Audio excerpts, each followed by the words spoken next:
idle as it seemed, trudging through the mist, following the creeks, erasing dim lines on the list, eager to arrive, leaving footprints in the clay, reading rocks and vines, telling indigo from grey, telling indigo from grey. Scattered rays of light and dust grains in the air, all berries in the tree burn a steady flare. Among the mirrors of the scene, some a bit frail and incomplete, in a vast field of bales she runs from the deepest valley past the sun, opening up the vault to find spinning tops and play, embedded nested yarn, diverting from the gates. But once a faint elusive Mars evaporate in the morning light, all discerning yearnings come to life, surface from the dark to realize how in a vast field she runs from the deepest valley past the sun. All this time, witness to the changing tides, all the while finding ways how to make sense of all that, to shape the winds, to shape the currents and the rigid ash we're living in. All this time, witness to the changing tides.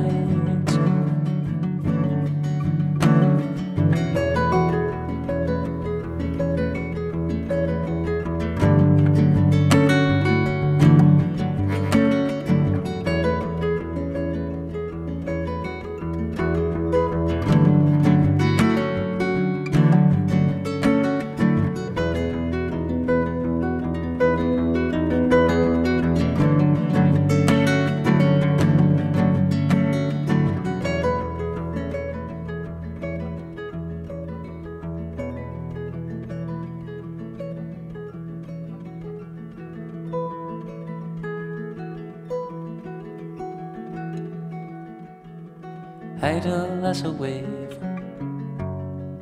moving out at sea,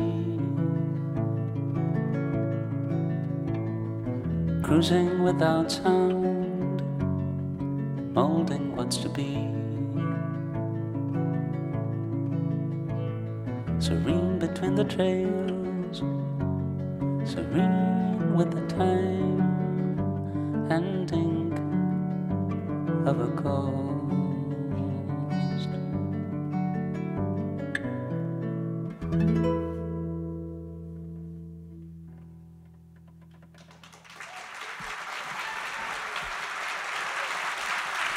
Tack så mycket. Thank you.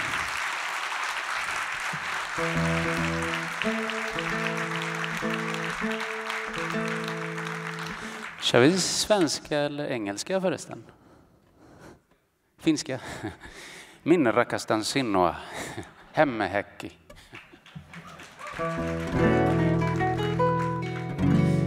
Tack så mycket, jag heter José González. Väldigt kul att få vara här. Jag ska spela en låt till och sen blir det samtal och prat.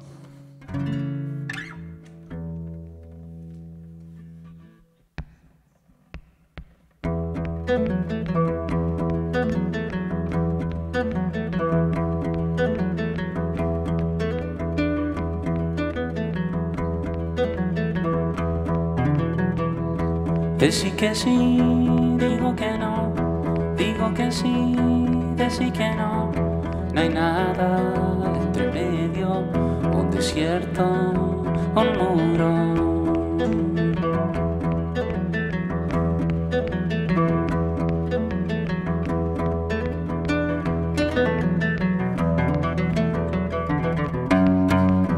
Nos quedamos trabados en un valle local, señalando al grupo, evitamos cambiar. Decir que sí, digo que no. Digo que sí, decir que no. No hay nada entre medio, un desierto, un muro.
Tack så mycket.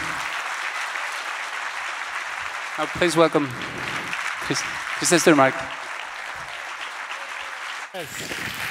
José González.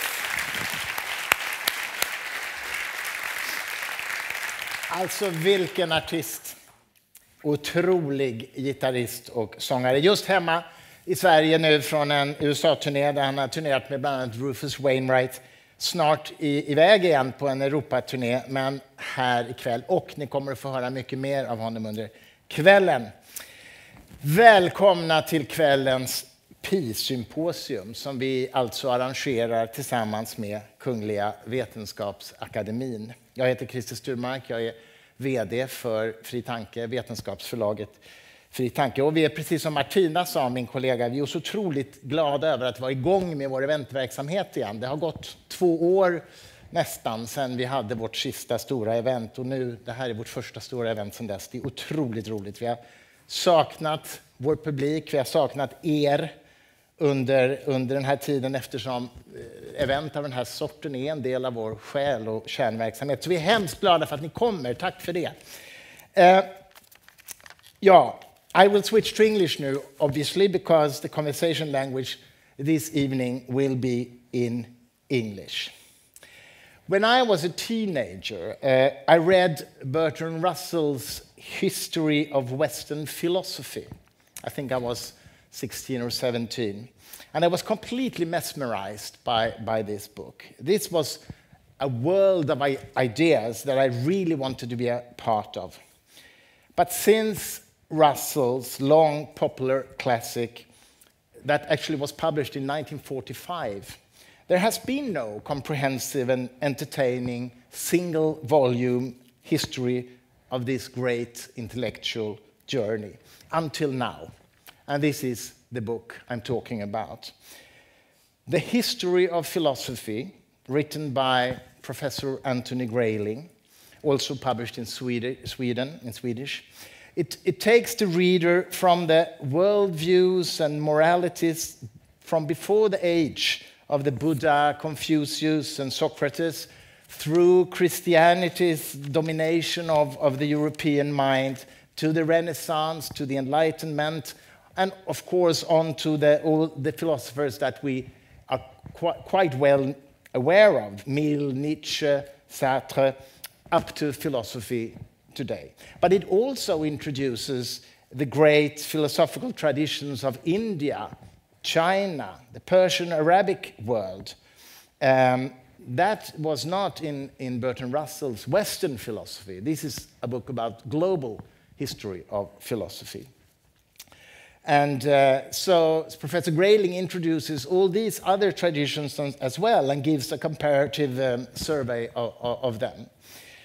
Professor Grayling has written more than 30 books on philosophy and political philosophy as well. He's a fellow of the Royal Society of Literature and the Royal Society of Arts. And he was the honorary secretary of the Aristotelian Society as well. He is here today to speak about the history of philosophy and the great ideas that have changed and will change the world. Ladies and gentlemen, please welcome Professor Anthony Grayling. Thank you, Gustav. Thank you. Thank you very much. Thank you very much indeed. I must begin by apologizing for not speaking Swedish. I know that most people in Sweden speak better English than most English people, but even so, it's still an embarrassment for anybody who is English. So few people there speak a foreign language, and what makes it worse is they don't even speak their own language very well. So that's... Now, you are all here because you're interested in philosophy, and that means that all of you at some point looked up the definition of the word philosophy in the dictionary. We all did that when we were young, and it very unhelpfully says the love of wisdom. So, well, what does that explain? It doesn't explain anything at all. In fact, the real definition of the word philosophy is enquiry. Disciplined, careful, detailed inquiry into everything and anything. And for most of the history of philosophy, that is what philosophy was. It was about the nature of physical reality. It was about questions relating to the right way to live, meaningful and worthwhile lives, about the structure of society, about history and how we can achieve historical knowledge, about mathematics and whether or not the mathematical realm is an independently existing one or whether it is a product of the human mind. I mean, almost any question that you can think of which has some significance to it, some bearing on our attempt to understand the world and to understand ourselves and to understand how we are going to relate to one another is right at the heart of the philosophical quest. And so the word philosophy just meant inquiry about anything and everything. But during the history of philosophy, the philosophers who were always very keen to try to clarify, to try to make sense even of the questions they were asking, because if they could find the right way to ask their question, maybe they could find good ways to answer them that would really provide genuine answers. And this has happened. Philosophy is a very, very productive enterprise. It's very fertile. If you think about it, just in the modern period, from the 16th and 17th centuries, when the philosophers who were interested in the natural world, in physical reality, began to find ways to ask their questions and to use the techniques of mathematics to answer them, which enabled science, what we think of as science today, physics, chemistry, the biological sciences, to be born from philosophy. Of course, they end up back in philosophy again at the frontiers of inquiry.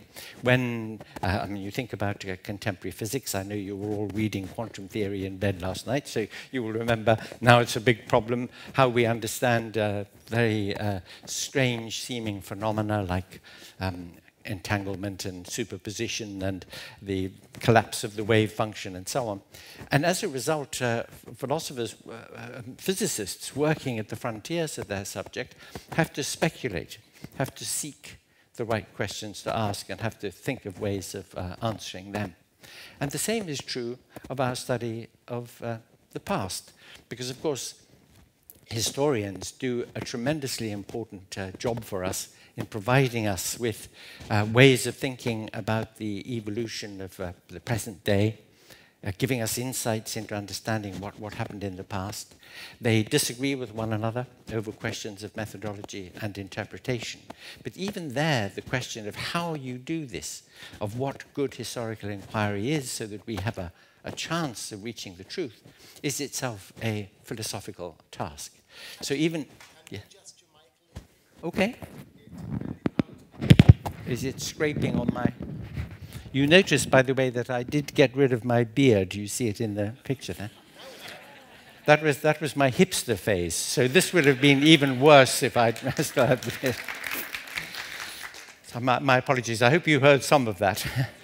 So anyway, so the idea that I'm conveying here is the idea of philosophy as something which gives birth to the special sciences, both the natural sciences and the social sciences. You can see this in the rise of physics in the 17th century, psychology in the 18th century, sociology and empirical linguistics in the 19th century, and the contribution made by philosophy and logic to the development of computer science and of cognitive science in the 20th and now in the 21st century. So it's a very, very productive enterprise. But at the very heart of the philosophical adventure, there remain questions still deeply, deeply puzzling. Questions about the nature of knowledge and how we get it. The question of whether there is such a thing as truth, one kind of truth or maybe many different kinds of truth for different domains of inquiry. The question about the good and the worthwhile life, right and wrong and how we judge. Questions about how we relate to one another, the rights that individuals possess, how we are to respect those rights, what kinds of demands are made on us by the fact that others have rights, just as we make demands on them. All these questions are philosophical questions which remain, as it were, perennial. They stay with us, because every new generation, every new historical phase makes us have to ask these questions again for the new conditions, for the new circumstances which have arisen. So philosophy, as the enterprise of inquiry and of thought, is a persisting, perennial enterprise. And it is one which, therefore, is of the very first importance for any civilized and thoughtful society. But in particular, it's of the very first importance for individuals. Let's think of this. You may remember, because perhaps the other thing you were reading last night was Aeschylus. So you might have been reading the third in the trilogy called the Oresteia. And you remember that, well, it's a most wonderful soap opera, perhaps the greatest soap opera in all literature, the story of how, Helen of Troy was stolen away by Prince Paris. You remember what happened there was that Paris, who liked the ladies, and he was always getting into trouble, he was sent off to be a shepherd as a kind of punishment. And there he was visited by the three most senior goddesses of the Greek pantheon. Hera, the queen of the gods, Athena, the goddess of wisdom, and Aphrodite, the goddess of love. And they said to him, which one of us is the most beautiful? And Hera said to him, if you choose me, I will make you a ruler over great kingdoms. And Athena said, if you choose me, I will make you the wisest of men. And Aphrodite said, if you choose me, you can have any girlfriend you like. He said, I'll choose you.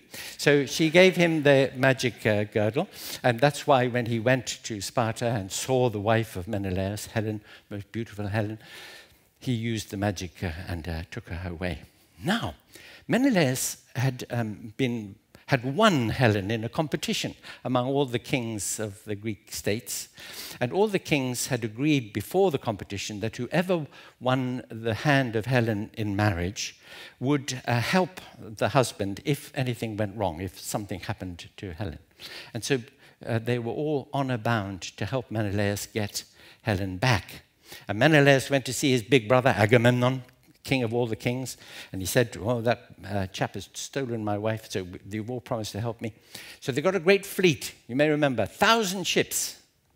By the way, you remember the saying that Helen had the face that launched 1,000 ships? This gives a metric for beauty. a milli-Helen is just enough beauty to launch one ship, so I'm getting messed up.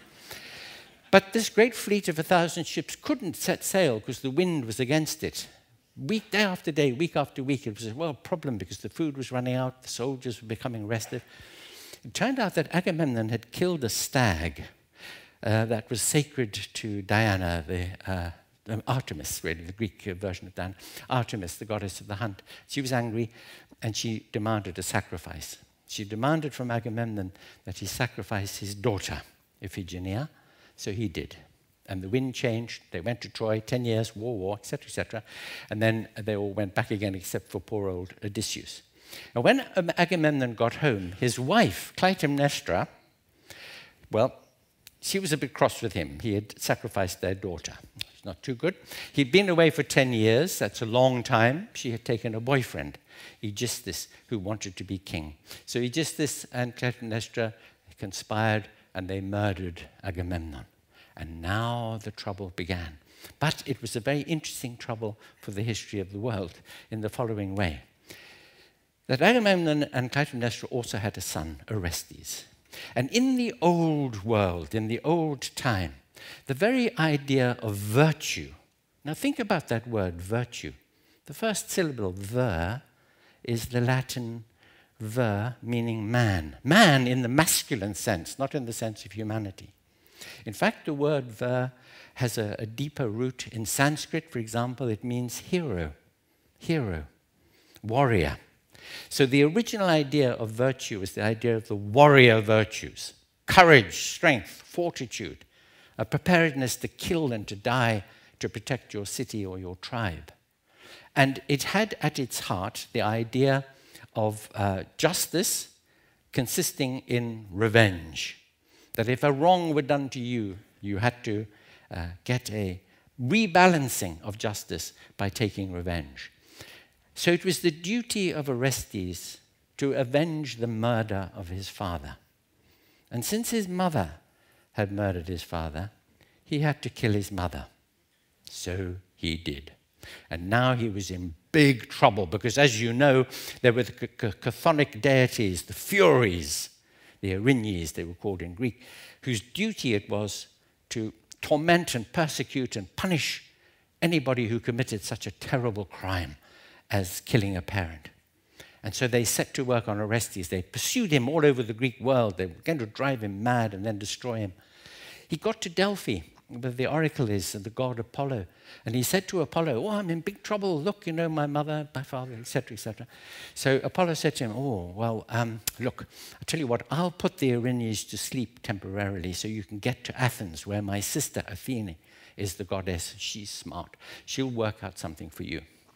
So this happened. He got to Athens, explained to Athene, and she said, right, we are going to have I'm going to summon a jury of the citizens of Athens, and we will try your case and decide what to do about you.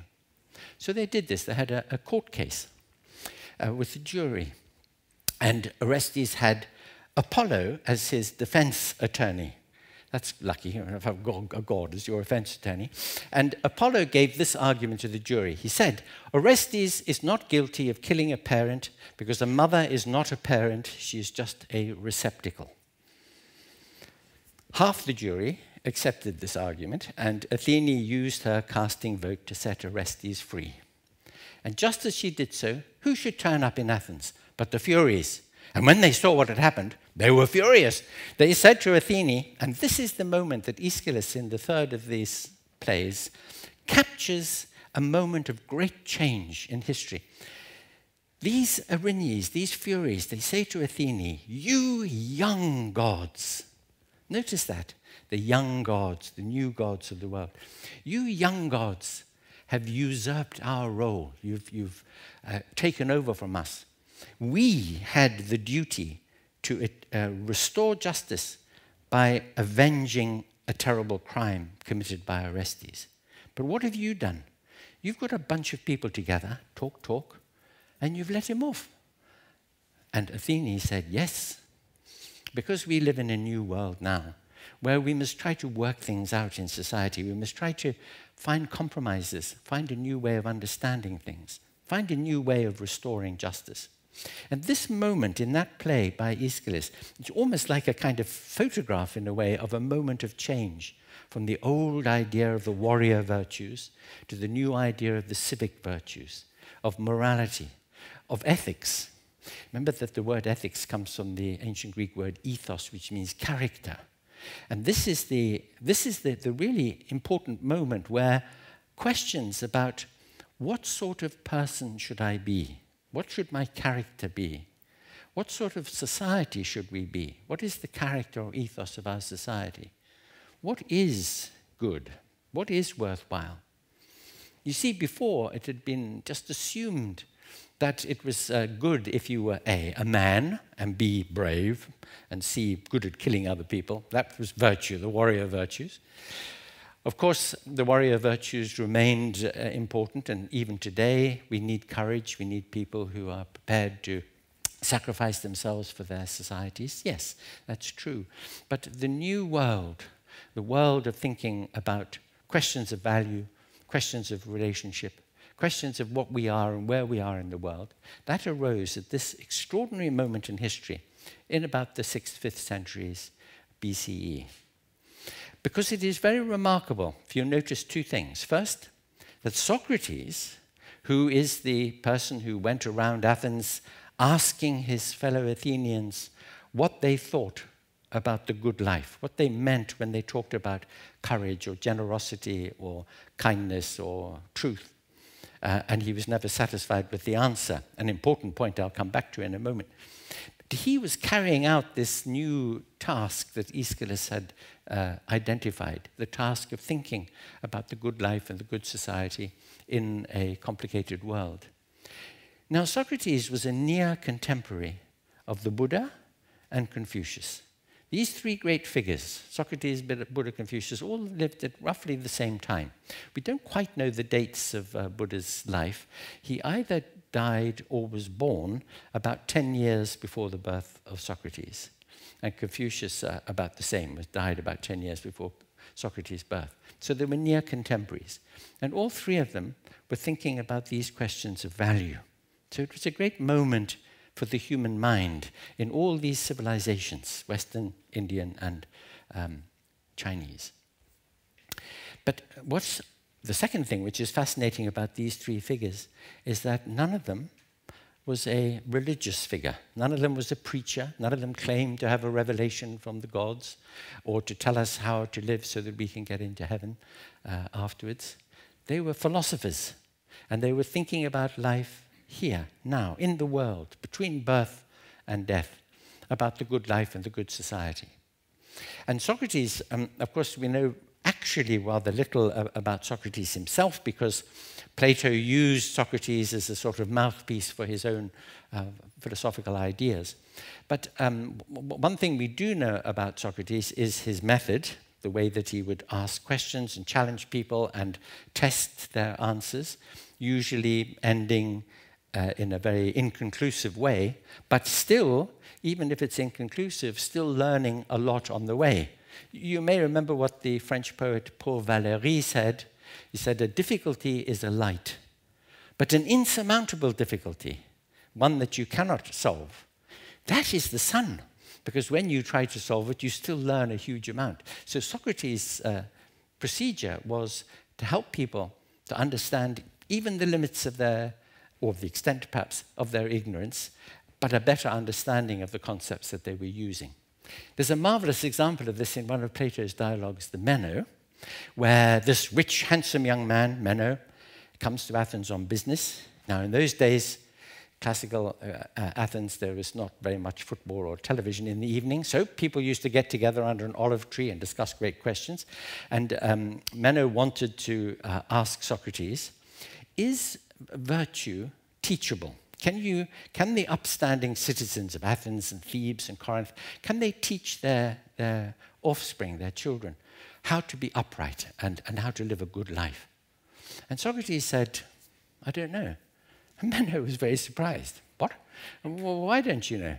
And Socrates said, well, because I don't know the answer to a more fundamental question, and that is what virtue really is. Meno was amazed. What? How can you be Socrates and not know what virtue is? Socrates said, well, I don't. Do you? And Meno said, of course I do. And Socrates said, oh, thank God, I've been looking for somebody all my life who knows what virtue is. What is it? Well, you can imagine that every effort that Meno made to define virtue was demolished by Socrates. And then very soon Meno said, oh, Socrates, you're like a stingray. You've stung my lips and tongue. I don't know what to say. Socrates said, good. Now that you know you don't know what you're talking about, we can begin to make progress. And this was his technique, was to show people that their grasp of these important concepts was very shallow and that they really need to think. And this leads us to the one thing that we are absolutely sure about Socrates himself and his own teaching, his own advice to people. And this was captured in his saying, the unconsidered life, the life not thought about, the life not chosen by the person living it, is not worth living. The unconsidered life is not worth living. The life worth living is the considered, chosen, thought about life. Why? Because if you don't consider your life, if you don't choose your aims, your goals, the values by which you're going to live, then you are living somebody else's idea of a life. You're a football in their football match. The direction you travel in, you've been kicked in by other people's idea of what is right and good. But if you think about your life, if you think, who am I, what are my talents, my interests, my capacities, and if I can make a case, if I could explain to a well-judging person the choice that I make about how I'm going to live and how I'm going to make my choices, then that would be my life. I would own it, and I would be living a life, therefore, that was worthwhile for me. By the way, the fact that you have to make a good case for your choice in the presence of a well-judging person, and that well-judging person might be your best rational self, of course, means that you couldn't, for example, decide to be a murderer. Think, oh, I think I'll be a pretty good murderer. But you couldn't persuade anybody that that would be a really good choice because of the huge harm that it does, not just to the victim, but to others. So this is a challenge, the Socratic challenge, to think about your life. Now, this seems very, very simple, but in fact it is very deep, and it is very subversive. It's very subversive because almost all human beings throughout the whole of history have been told that there is a one-size-fits-all answer to the question, how should I live, what should I do, what can I expect? All the great ideologies, great political ideologies like Stalinism or Marxism, or great religions, have all said there is one answer for everybody. But Socrates recognized that each individual human being, differing from all others, with their own talents, their own concerns, their own interests, has an individual responsibility to answer that question. It's no good going to the freezer and taking out a frozen pizza of ideas, you know, warm it up, and that's it, you've got a solution, because that is not, in the end, really going to satisfy the person who seeks to live in a meaningful way. So we have this duty to think for ourselves. This is the fundamental challenge, the Socratic challenge. So that's why it's subversive, but it's also why it's deep. Because when it makes us think about life, well, I suppose the best way to illustrate this is to remind you of your reading of the essay by Albert Camus, The Myth of Sisyphus. You remember? The myth is that Sisyphus has to roll a great stone up a hill. He's being punished by the gods for some terrible thing he did. He can never get the stone to the top. It always rolls down. And he has to do this forever and forever and forever.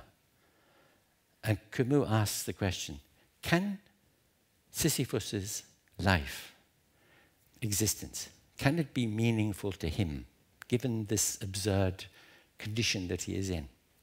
And the answer Camus gives is yes, he can make it meaningful, because meaning is something that we create in our own lives for ourselves.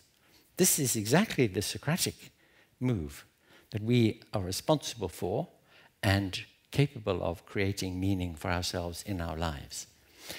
Now, from that Socratic moment in philosophy, this idea of how important it is and how central it is to think about the question of the good. When you think that for 1,000 years after the time of Socrates, nearly 1,000 years, until the time at the very end of the 4th century of the Common Era, that Christianity became the official religion of the Roman Empire. You remember the Emperor Theodosius I issued the Edict of Thessalonica in 380 AD, saying, now there must be no other religion, just Christianity. And then, of course, for quite a time after that, there was a wholesale destruction of classical civilization. Something like 90% of the literature, the plays, the poems, the philosophical texts, the letters and essays of classical antiquity were destroyed in that period. Many of the physical remains of the classical world were either changed into or torn down so the stones could be used to build churches and so on. So there's a great dividing line at that point, 4th, 5th centuries of the Common Era, and we almost lost sight of this great, rich 1,000-year tradition. Classical Greece, the Hellenic period, the Roman period, in which this debate, really, this great philosophical awareness. I mean, think of it. For most educated people in the Hellenic and Roman periods, the outlook on life was Stoicism. And the Stoics taught, when you think about things outside yourself which you cannot control, you can't control the earthquake or the tsunami or aging. So with respect to them, you must have courage, you must live with fortitude. But with respect to things inside yourself, your fears, your appetites, your desires, you can control them. You can master yourself. So if you can live with courage to the outer and mastery to the inner, then you can live with nobility. That was the Stoic idea. And of course, we now use, in English, we use the word Stoic to mean somebody who is, puts up with a lot of problems and so on. In fact, I always tell my students the story. I say, these two old ladies were heard on a bus in Glasgow in Scotland, and one is saying to the other one, "My dear, you must be philosophical about this. Don't give it another thought." Well, of course, this is using the idea of Stoicism, and I tell my students this to illustrate that they should be doing the other thing, which is giving it plenty of thought. But these are just examples of the way in which philosophy arose, how it became so significant in the development of civilization, how productive it has been, and how these central questions, again, about the nature of the world, the nature of knowledge, the nature of the good, the nature of society and the sources of legitimate authority in society. I mean, all these ideas are all deeply and significantly philosophical. And they are, of course, ideas, and the aspects of these ideas are things that we all think about from time to time and we all discuss. I mean, when you go to the pub, to the restaurant, in the evening, you begin to discuss philosophical problems. As the evening goes on, you get smarter and smarter and more profound, as you know, always helped along by that great philosophical liquid, which is called wine. And this is an example of how philosophy lives in all of us and is an important part of all of us. So the story of philosophy is a really exciting story because it's a story about some of the most gifted and brilliant minds in the great traditions, not just the Western tradition, but also in India, in those philosophers who wrote in Arabic or in Persian. Now you notice that I use that way of describing them rather than Muslim philosophers because not all of them were Muslim. And not all of them were Muslims in the sense in which we now think of Islam, which has, since the later medieval period, has become very influenced by orthodox interpretations. In the earlier centuries of Islam, it was much more open. There was a lot of latitude for discussion and disagreement and competing ideas. And in that wonderful period of Islamic history, of course, a great contribution was made by Islamic thinkers and poets, scientists, and physicians, doctors, to the treasure house of the world.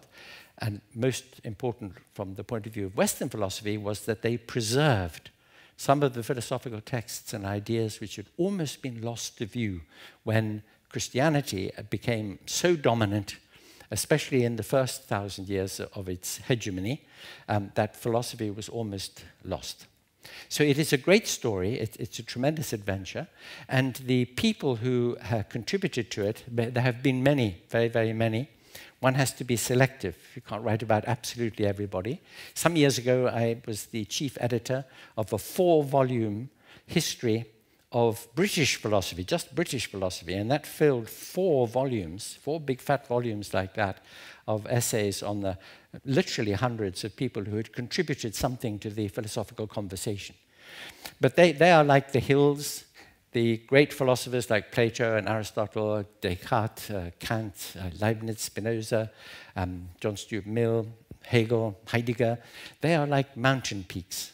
And so to see the view from those mountain peaks of philosophy, of course, is a very good way to understand the development of philosophical thought and the history of philosophy itself.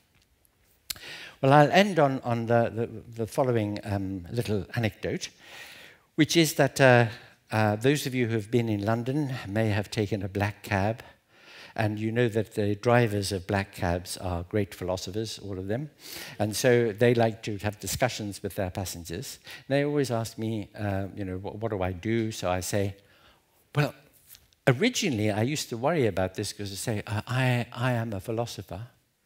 It's not very lagom, you know. So I have to say, I teach philosophy, I study philosophy, I teach philosophy. A bit of silence, because then the cab driver thinks, what does a philosopher do when he gets up in the morning? Does he? The answer is yes, by the way. But then they say, okay, what is the meaning of life? And I say, I know the answer to that question, not because I found it, but because the philosophical tradition has taught us this over and over again. The meaning of your life is what you make it. That is the lesson of Socrates, and it is a lesson which is repeated again and again throughout the philosophical tradition.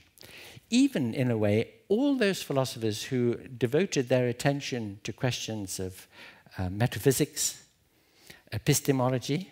Philosophers love these long words like corrugated iron and marmalade and so on. So metaphysics, which is the study of reality, epistemology, about the nature of knowledge and inquiry, of method, ethics, political philosophy, aesthetics, the study of beauty and art and its importance in our lives, the attempt to make philosophical sense of the assumptions and the techniques of psychology and physics and history. I mean, all those inquiries, all the philosophical inquiries are very important. And all of them, in one or another way, relate to the question that we human beings, with this gift of thought, this gift of rationality, have our own individual opportunity to be part of just thinking and reflecting and maybe contributing also to this quest, the great quest of philosophy, which is to make sense of our world and ourselves and to achieve understanding. Thank you very much. State. Anthony Grayling. 2 questions.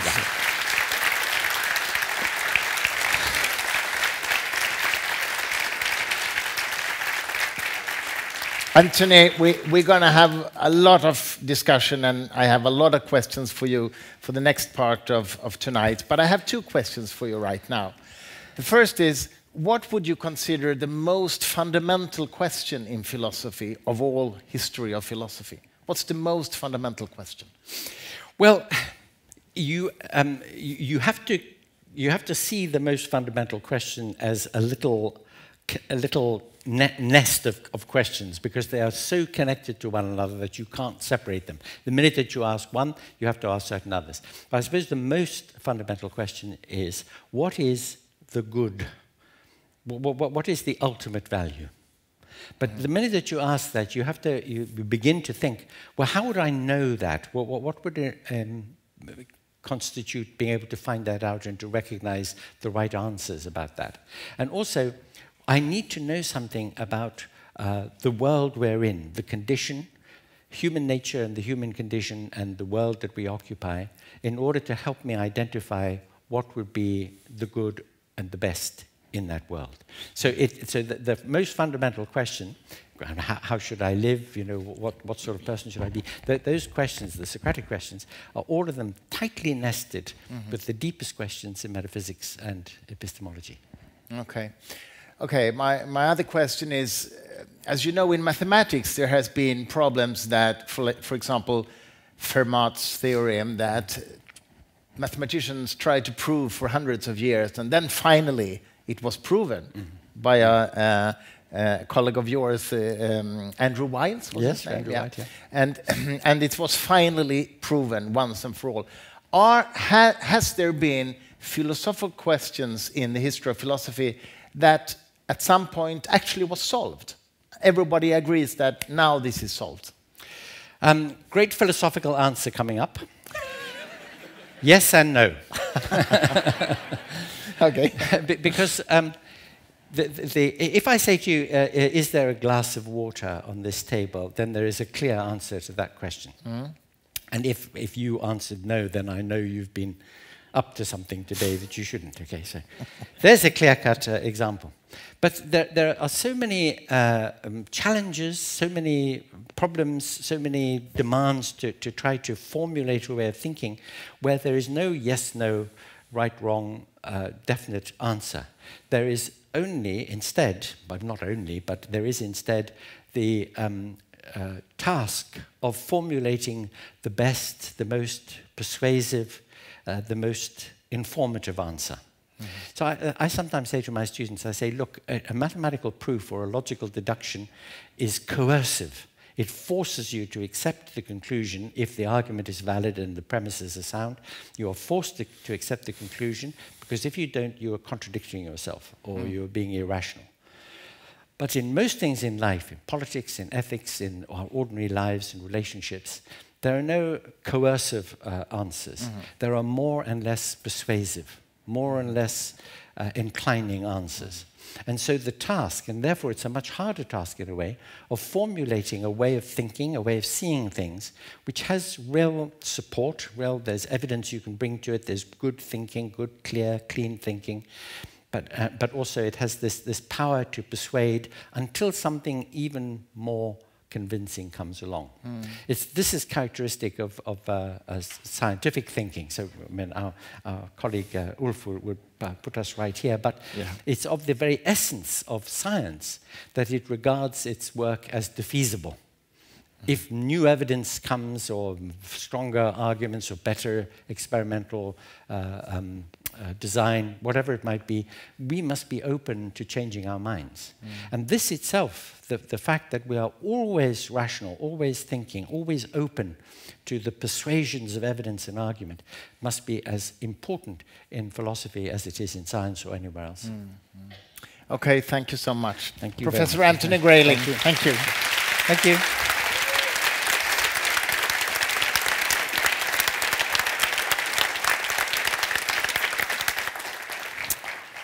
So, before the break, a moment of contemplation and beautiful music. Please welcome José González.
One night to be confused, one night to speed up truth. We had a promise made, 4 hands and then away, both under influence. We had divine sense to know what to say. Mind is a razor blade, to call for hands of above, to lean on wouldn't be good enough for me, no.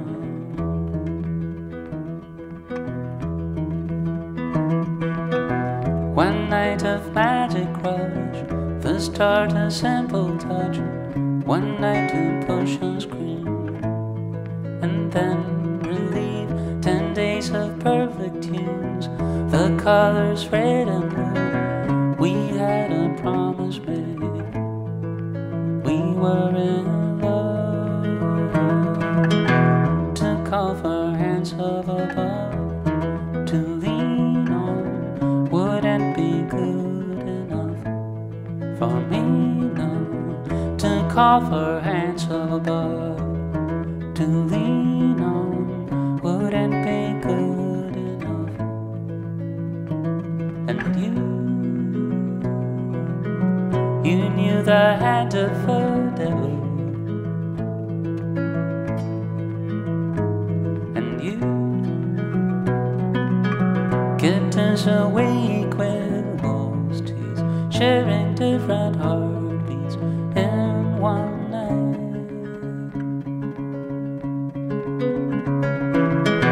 To call for hands of above, to lean on wouldn't be good enough for me, no.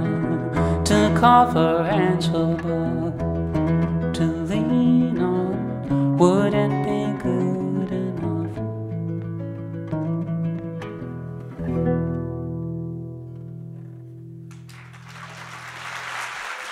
Thank you very much. See you after the break.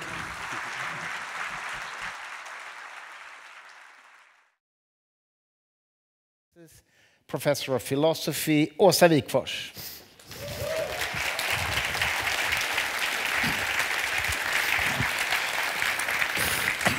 And of course, who you've already met, Professor Anthony Grayling. Welcome back.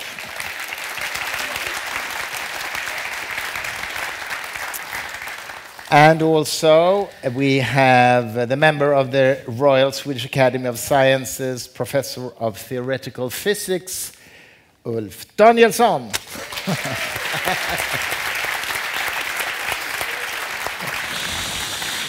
And finally, a writer of literature critique and author of many books, Torbjörn Elensky. Very good. Oh, yeah, there are so many ideas and questions that popped up in my head during your speech, Professor Grayling, but I'd like, maybe I'll start with the 3 others of you. What are your reflections after what you heard and your reflections on okay, let me put it this way. What are the big ideas that really have changed the world since the beginning of philosophical thinking, in your opinions? Who wants to start? Just name a few, and then we'll go into depth. Was that so hard? That wasn't there from the beginning. That's come out through the... Yeah, I mean, what kind of ideas have changed the world as a product of philosophical thinking through the history of philosophy? Changed the world. You're really thinking applied, sort of. Applied thinking that meant something, made a difference. I mean, all the reflections of knowledge, of course, going back to Plato and what knowledge is and what it requires, that eventually led to science, to systematic investigations of how things are.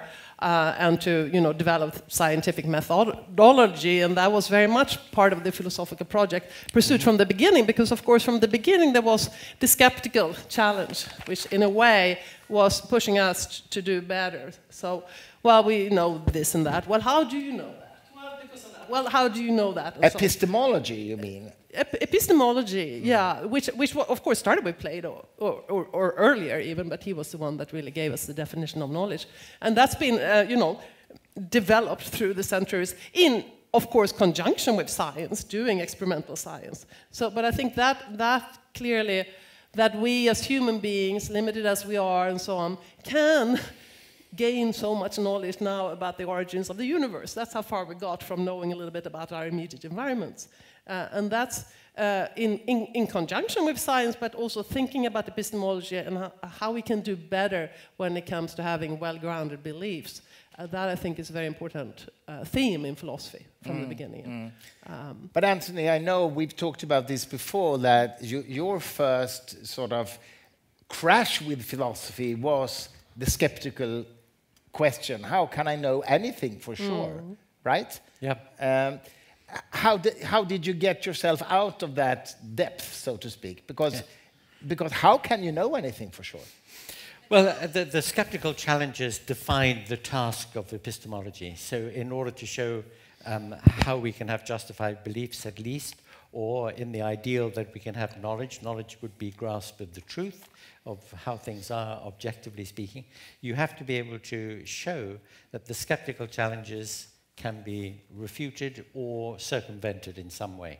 So the traditional model of epistemological inquiry was one which assumed that there is a reality, an objective reality that we could attain to if we were able to exclude the possibility that we are deceived by an evil demon or asleep and dreaming.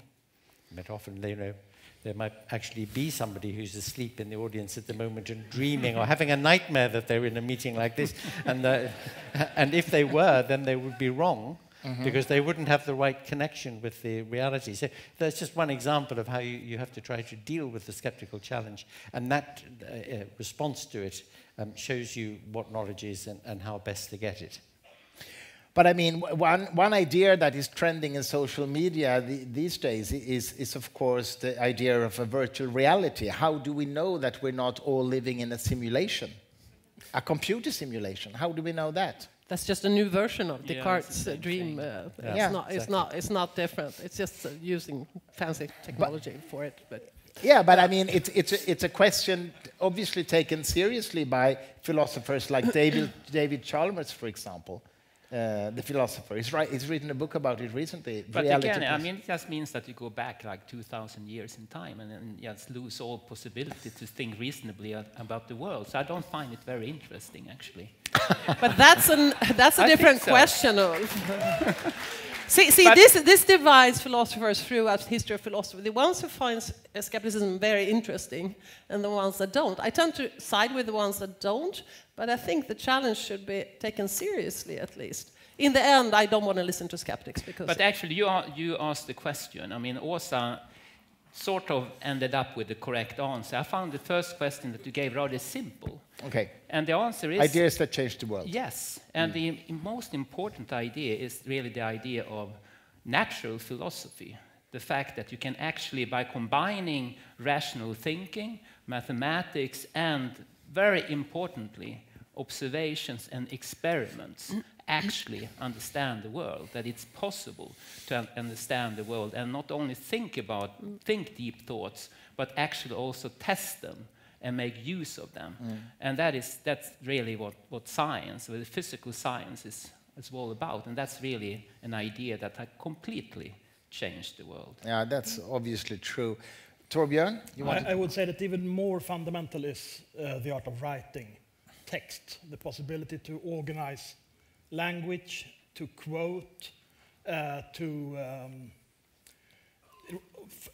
analogously from that also to regard the entire world as something you can read and understand. And I found it quite interesting that you began by talking about the orösliga, I don't know how to say it in English, because the irony of it all, of course, the earliest poems, you all know that Homer used to be spoken poetry before it was written. But I think that actually the first really written kind of literature, ironically, probably was the plays. Because when you make a play, you want to be able to decide what the actors are going to say, and they have to repeat it and so on, especially in Athens when they had these competitions. You had to know that this was a play by Aeschylus, for example, and not by Sophocles. Aeschylus is his play, they say the same things in the same order, and you have to have that written down to be able to do it. Of course, there are earlier, more ceremonial kinds of plays and collective religious plays and so on, but I'd say that writing, and specifically, in a way, playwriting, is at the origin of philosophy and science and everything. Thanks. Krista, can I tell you that I agree with everything I've heard? because I think they're right. And it's like the story of the Hindus, the blind Hindus and the elephant. You know that story?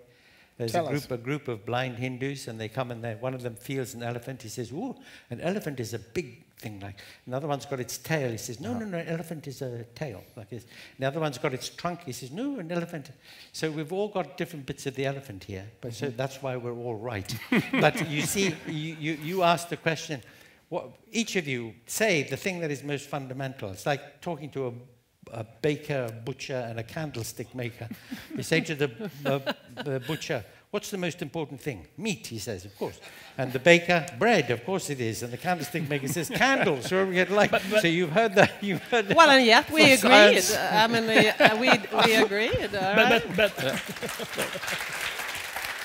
But I must say that writing still, if you have five, if you have five Hindus, for example, watching and looking at this elephant or feeling this elephant, and they all write down their observations, they can compare them and they can develop something. Maybe. That's science, yes. It could turn out to be a very, very strange-looking animal. Yeah, that's probably. No, but totally true that writing completely transformed human culture. I mean, that's true. That made philosophy, analytical thinking possible, and so on, and all of that. It's just not a philosophical idea, is it, writing? That's why I didn't pick that one. I mean, that was a nice new technology that people came up with. But that's an interesting point. If I ask my two colleagues, I need to come back to you, by the way, because sure. But my two colleagues about text. There was a tradition that Plato's true, hidden, secret philosophy was never written down, but only passed on orally. This was a tradition that was quite influential in the Neoplatonist reassertion of Platonic ideas, that writing somehow misled you, and that the only way you could really transmit the truth was person to person, orally, which goes against this idea.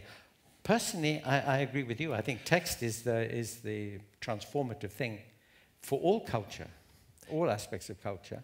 But that But what Plato worried about, and he was right to worry about that, as the internet has proven, is that the more you can detach yourself from the communicated message, the more you can lie. Yes, yeah. So when writing was possible, suddenly people, Plato and others, worried that it would then be able to write something that's not true, and you don't even have to stand there and be ashamed because you can deliver the message. And he invited fake news. Well, absolutely. It's harder to lie when you're talking to someone, right? And we know that on the web, online, the more anonymous you are, the easier it is to lie and threat and hate people. So yeah, there's something. That's correct, I think. You say it's hard to lie when you talk to people. Boris Johnson has harder. Some people are very good at it. Yeah. Did you see his speech yesterday? I try to avoid as much as it's a big scandal. No, I did see it. I did see it, and I mean, really, it's disgraceful. Although some people say he does it on purpose to distract from, because the whole news cycle is about that. Was he drunk and so on? Answer yes, but just to distract, from other more serious things. But anyway. Yeah, Trump mastered that technique, distraction. Can I ask Ulf a question, please? Yes. You know Thales, who's regarded as the first philosopher, just because he's the first person we know who asked, what is the world made of? And he didn't, and where does it come from? And he didn't use a religious legend or something, but he used his power of observation and his power of reason to identify a substance, water, which could take on different forms. So that is, very close to what you were saying about Yes. observation and reason. And yet it took 2,500 years to turn that into practical, applied Yes. science with real results. Why do you think that was so? I think that in order to really do science, you also have to develop technology to some extent in order to be able to extend your senses and be able to also measure carefully and also really make use of mathematics together with it. And in some sense, that was something that didn't happen until, 16th, 17th century even, before one in a systematical way did that. And maybe that could have happened earlier. And if you think about astronomy, then to some extent one really started to do careful observations much earlier, and you could also model it. But that connection between what happened up there and down here on Earth required careful measurements on physical phenomena down here, and that was something that to some extent really didn't happen until even a few hundred years ago. And that was really the big step, that science cannot evolve just with theoretical physicists like myself. You have to have experiments or observations and do that in a very quantitative and precise way in order to make progress. And that means that in the 16th and 17th century, not only the microscope, the telescope, mathematical techniques, but also a consistent and accurate weights and measures were required for experiment as well. So all those, that's really very crucial. So you can compare your results in a consistent way. And nowadays, of course, the physical sciences, they're driven with big experiments which are really based on developments in technology in order to do that. Torbjörn. What's so fascinating about this epoch, Renaissance, is also, I think, that arts, sciences, technologies and business are also interconnected. You develop exact measurements originally, I think, maybe even from the economic new systems that are developed in the 14th and 15th century.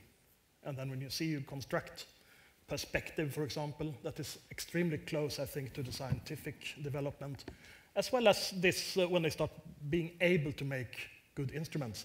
And also, I think that you mustn't forget that playing was an important part of it. And probably, I suppose that Wunderkammern, whatever they're called in English, I'm not sure actually.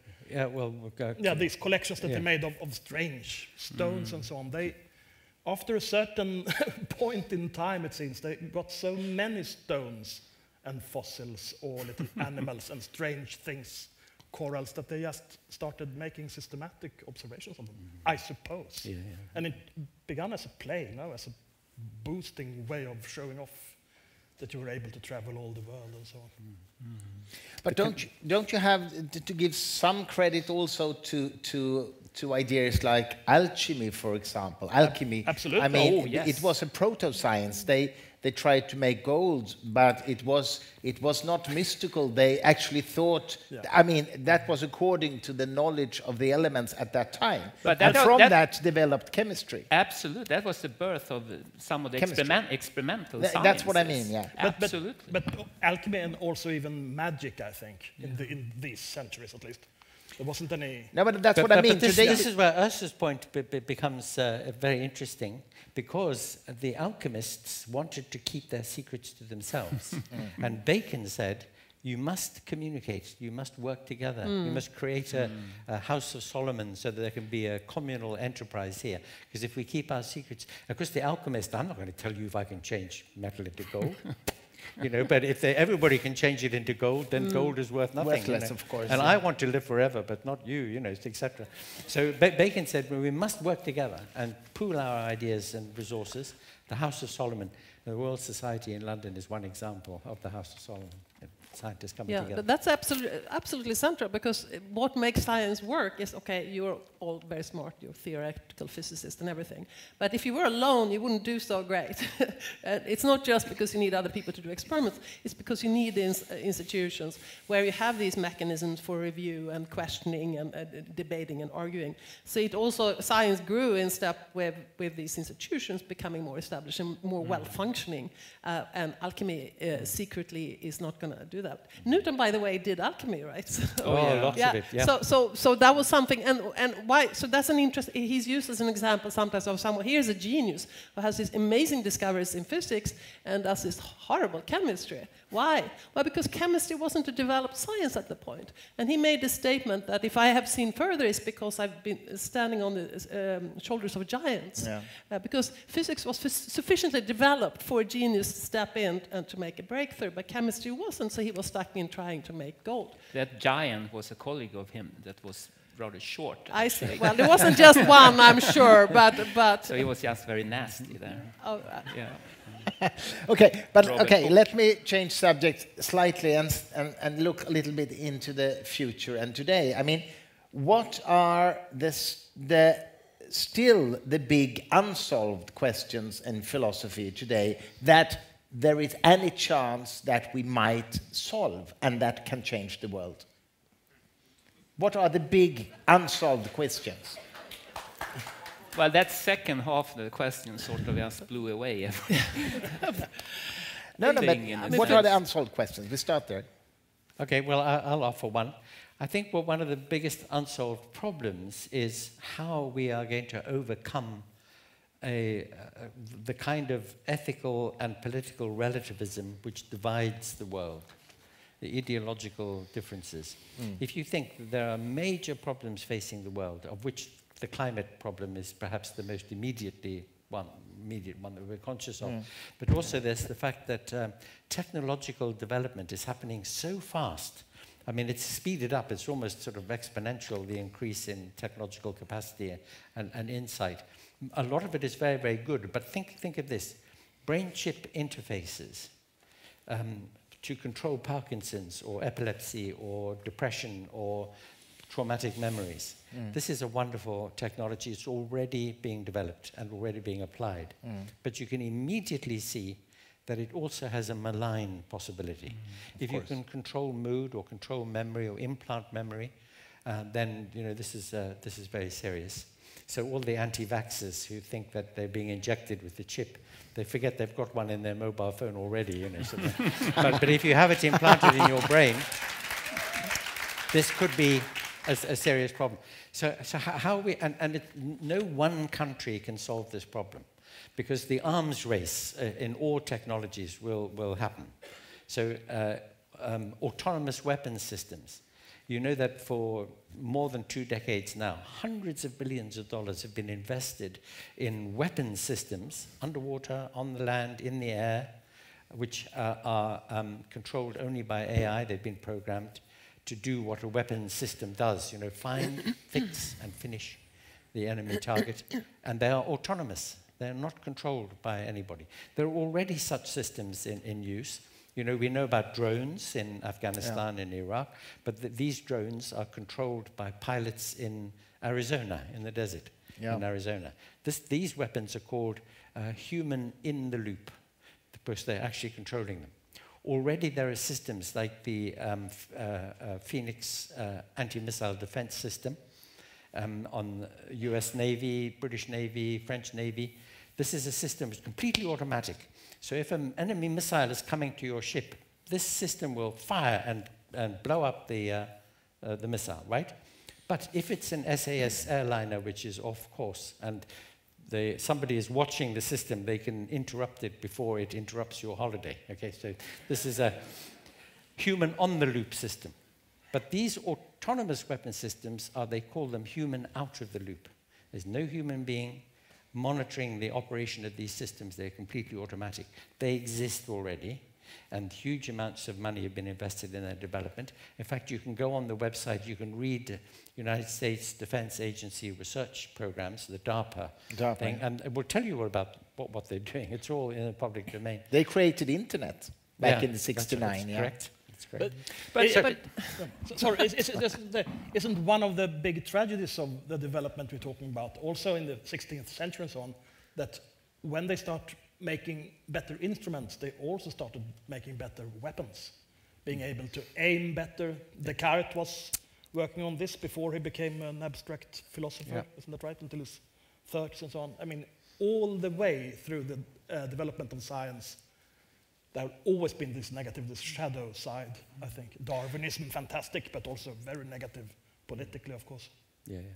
But in what sense is it, I understand the philosophical aspects of all of this, but isn't it more like a political or a practical problem to That's what handle I would ask.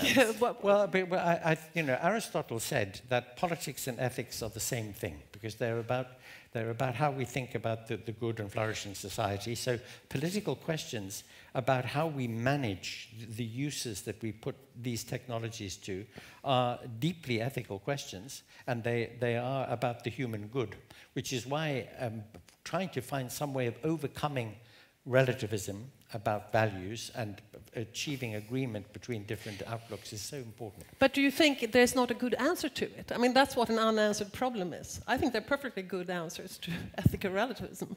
So why is that an unsolved problem? Then that we have to go out and change the world, now that we know what's right, that's really hard to do. But the first step, do you think there is not a good answer to relativism? I think there are good answers, but they're not being applied. That's the problem. Well, we go out and talk about it all the time. I don't know. There are lots and lots of philosophers writing long, long papers against relativism. Why? We still haven't got there.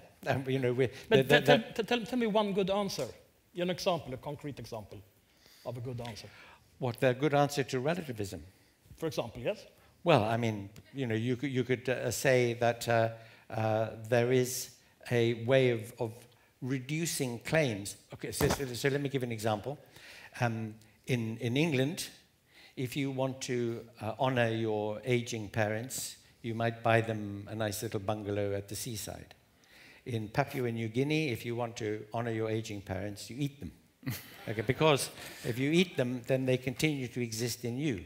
So they're both the same thing. They're honoring your parents, but very dramatically different techniques. Absolutely.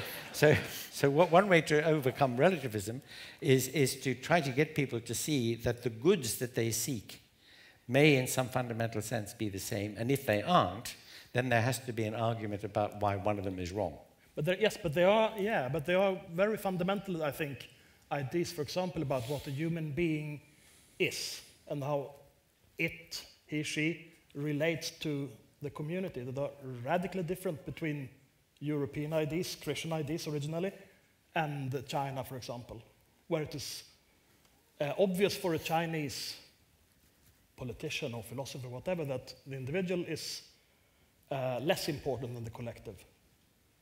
While for us, the individual is more important, I think, at least theoretically, until maybe climate change will force us to make the collective more important than the individual. I don't know. I don't see that that's so easy to solve. You don't have one question. I think it's universally...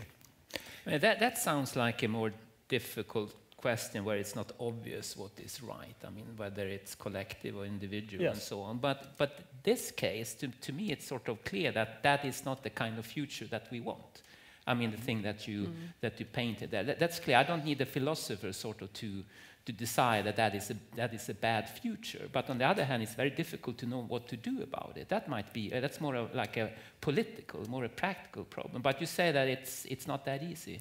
No, it isn't that easy, because the problem is that there isn't a clear answer that satisfies everybody about who we are. So you say we have a need, or we can see there's a difficulty, or we can see a solution. And perhaps Åsa would say the same, that there is an answer to the relativistic challenge here. But there is a serious difficulty about which arises from the fact that people can feel threatened by what it is that other people want them to agree to. That's the idea of who we are, so that we can be part of the same community, has to be answered. That's perhaps at the root of the problem. But there are different kinds of relativism. I mean, you can talk about cultural relativism, which is your example with honoring your parents. You can talk about moral relativism in a more strict sense, or epistemological relativism, that some people say that your truth is not my truth, and there is no objective truth. How do you sort of deal with those kinds of ideas? There is no objective truth at all. You can hear that from people sometimes. How do you deal with that? Well, I mean, look, this should be said. There are lots of quite wild claims in philosophy, and it's very hard to disprove them, fundamentally disprove. I mean, you rarely have proofs outside of mathematics and logic. But there are some good arguments against it, and not such good arguments for it. So that's sort of how you do. So then you have to sort out which type of relativism are we discussing now. And then what are your arguments for it? And then we have to have a debate. At the end of the day, and I will have my arguments, for example, when it comes to epistemological relativism, we can discuss that, which is the idea that different cultures have different standards of justification. So what's a justified belief in one culture wouldn't be it in another culture. Therefore, what's knowledge in one culture wouldn't be it in another culture. Well, it could be, although the empirical data, they are not all that clear, that there are some differences in types of justification across cultures. Although it's a little messy empirically, actually. But assume there is. Is that a good argument for saying, oh, therefore knowledge is one thing here and one thing there? It shouldn't we rather say, well, therefore, that's actually not knowledge. Right? So we can have that debate. But at the end of the day, and you know this, in a philosophy seminar, we're not completely going to agree and be knocked down by an argument. There will be this disagreement. And that's partly because philosophy is about being able to question absolutely everything. You can always take a step back. You say that because you follow classical logic, but I don't believe in classical logic. You can always make those moves. So there's not going to come a point where you have an absolute knockdown. But that said, I think it's not that hard to sort out poor arguments from better arguments and try to go with the better ones. Yeah, well, to go back to your original question, the point about relativism is the question of whether it's possible to get a universal agreement on what matters, on value. That's why it's a philosophical problem, because it's a problem about reaching agreement on the most fundamental. But you think that's the problem, value relativism? To get an agreement, then we're lost. We'll never get an agreement. Well, you've got to keep trying. I mean, if you be too pessimistic about it, you might as well all go home now. You know. No, I mean, I don't think the task of philosophy is to get everyone to agree. It's to look at the arguments. Well, I'm not so sure about that, because listening to what you were saying about the philosophy seminar, you're quite right. In the philosophy seminar, people are trying not to agree with one another. They're to pick holes in one another's. Well, like in a science seminar, we try not to agree with each other. Absolutely. Of course, that's our job. That's the whole point. Well, there is a distinction between dialectic and heuristic. You know, heuristic is disagreeing just for the sake of it. It's like a journalist asking tough questions to try and catch you out. That's heuristic, not seeking for some agreement or the truth. Whereas the process in science, presumably, is to try to converge on something. Even if you don't think that you've reached the truth about, say, quantum physics or something, at least you converge on something which is so powerfully attested by the evidence and by the way that you've approached it, that you can get agreement on that. Yes. And what agreement means is that you can use that as a premise for the next stage of argument.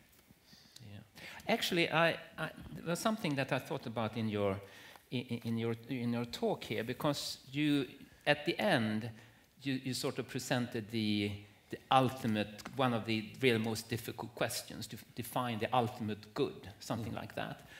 On the other hand, earlier on, you sort of proposed an answer to one of these fundamental questions, what is the meaning of life, essentially, and then claimed that Socrates already solved it, in some sense. It's sort of what you make, the meaning, how you yourself define it. And then I saw a little bit of I got a little bit confused there, because I thought these questions seemed to be rather related to me. And one of them is solved, and the other one is the ultimate question of philosophy. While for me they are really related. I mean, what is the meaning of life and what is the ultimate good? They are sort of very much related. So I wanted to just they are. But I mean, the way to see the connection between them is that there is the challenge to seek the life which is meaningful and worthwhile for you, and therefore which has for you what is ultimately good. And the answer to the question is not what that good is, but the fact that you have the responsibility to seek it. That's the connection between the two. Okay. Can we go back to your point about art and Yes. the rise of science in the Renaissance? Isn't Leonardo a great example of that? Who? Leonardo. Yeah. Yes, absolutely. But not only him. I think many of them worked on anatomical sketches, kinds of technical drawings, and so on. It was really in all of the culture, and it was considered something good, because that is also a difference from the medieval period, I think. It happened something after the plague, probably. Also, I think with roots, as I already said, in the development of, in a way, modern or pre-modern economy and exact measurements, coins, I mean, interest of certain and so on. Let me ask you another question then. I'd like to go back to my question of until now unsolved philosophical problems that might be solved and how it would affect the world. I'm thinking of the problem of free will. Do we have a free will? I mean, imagine, I'm not asking you to answer if we have that or not. I want you to reflect on the following. Imagine that we, through neuroscience, in 10 years or in 100 years, actually conclude that we do not have a free will. There's actually a wonderful and very scary short novel by a science fiction author called Ted Chiang that describes this situation. The world, the science, neuroscience develops, concludes that we actually do not have a free will. You can detect our decisions in the brain before we actually think we make them. And they develop a little device that you can have in your pocket. Everyone can get one for $1. And this little device indicates a few seconds before what decision you will make, a few seconds before you actually make that decision. And people get this device, and after a while, most people just fall into a catatonic depression. They stop acting their lives. They stop living their lives because this device tells them what they will decide in a few seconds all the time. And it must be an extremely scary situation, of course. What would happen if neuroscience tells us that we do not have a free will? Nothing. No, exactly, Okay. Nothing. I think this is just based on a sort of overestimate what science actually can do. I mean, it's based on a kind of view that we can have this kind of total control, that we can model, we can understand the world all in its minute details using some kind of scientific framework.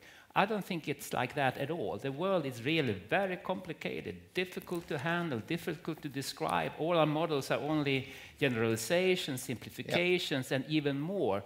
The kind of information that we have about the world is very much limited. So that means that all such statements are purely theoretical statements that cannot be tested in the real world, and therefore they don't mean anything. Well, but Ulf, what you're saying is that the problem will not be solved. But I'm presenting a thought experiment. If it is solved, but it's like saying that what if 1 + 1 is equal to 3? What will happen then? I mean, it's not really.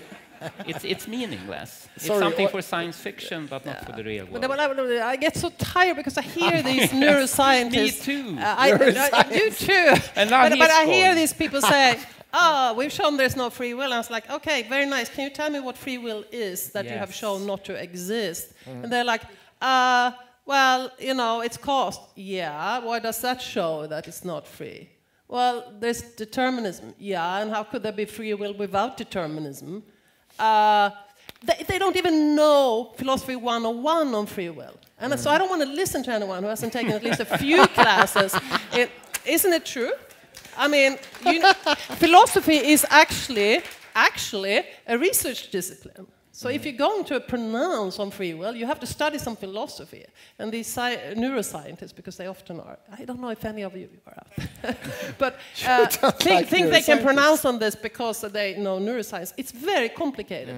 It's very complicated. Science, of course, is complicated. This very deterministic picture is way too simplistic. Absolutely. But it's also simplistic philosophically. There's a debate going back to Hume, at least. So that's very detailed about what kind of freedom would freedom of the will have to be in order to be relevant to things that we care about, such as moral responsibility. So then questions about moral responsibility comes in, and so on. So it's incredibly complex. So I'm sorry, there's not going to be a day when a neuroscientist comes and says, we have shown there is no free will. Okay, That's good to know. That's good to know.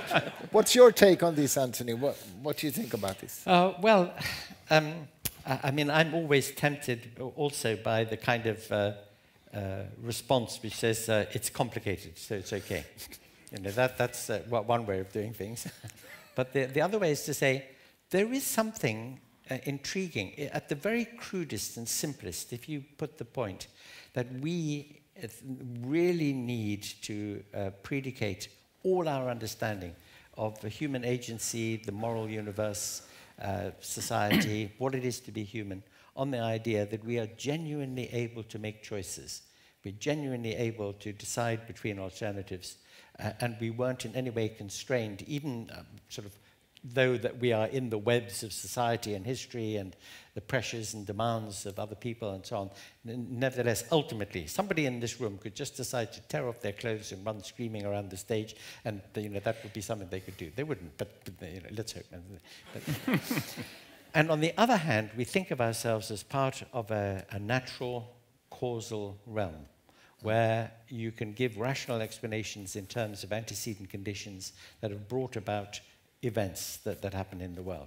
And these two things, just at the simplest, do seem to be, on the face of it anyway, at odds with one another. Now, but that's just a description of the problem that philosophers have been discussing for 500 years. Yeah, so in trying to resolve the problem, you might go the Hume compatibilist route. Yeah, sure. And Hume says, well, how could you be responsible for your actions unless you were causally connected to them? So of course we must be part of the causal realm, and we can identify certain kinds of freedoms which are worth having or talking about, just as I was saying. But there are other ways of thinking about this too. One way is to say, what is the concept of causality in quantum mechanics? It's not like the concept of causality in our classical Newtonian thinking about the world. So you could call into question the relevant idea of causality. Another is to call into question the reduction from one level of description about actions to another level of description which is naturalistic and causal, and ask yourself whether that reduction happens without any kind of remainder. It's just a smooth reduction. You could redescribe every event in the moral universe in terms of choices and responsibility, in terms of biology or evolutionary psychology or maybe even physics. So, there are other ways that you can tackle this problem which are much richer. I mean, to me, I think it's basically a confusion between the model and reality. When we talk about causality, we talk about determinism and all of that. That's really part of our description of the world.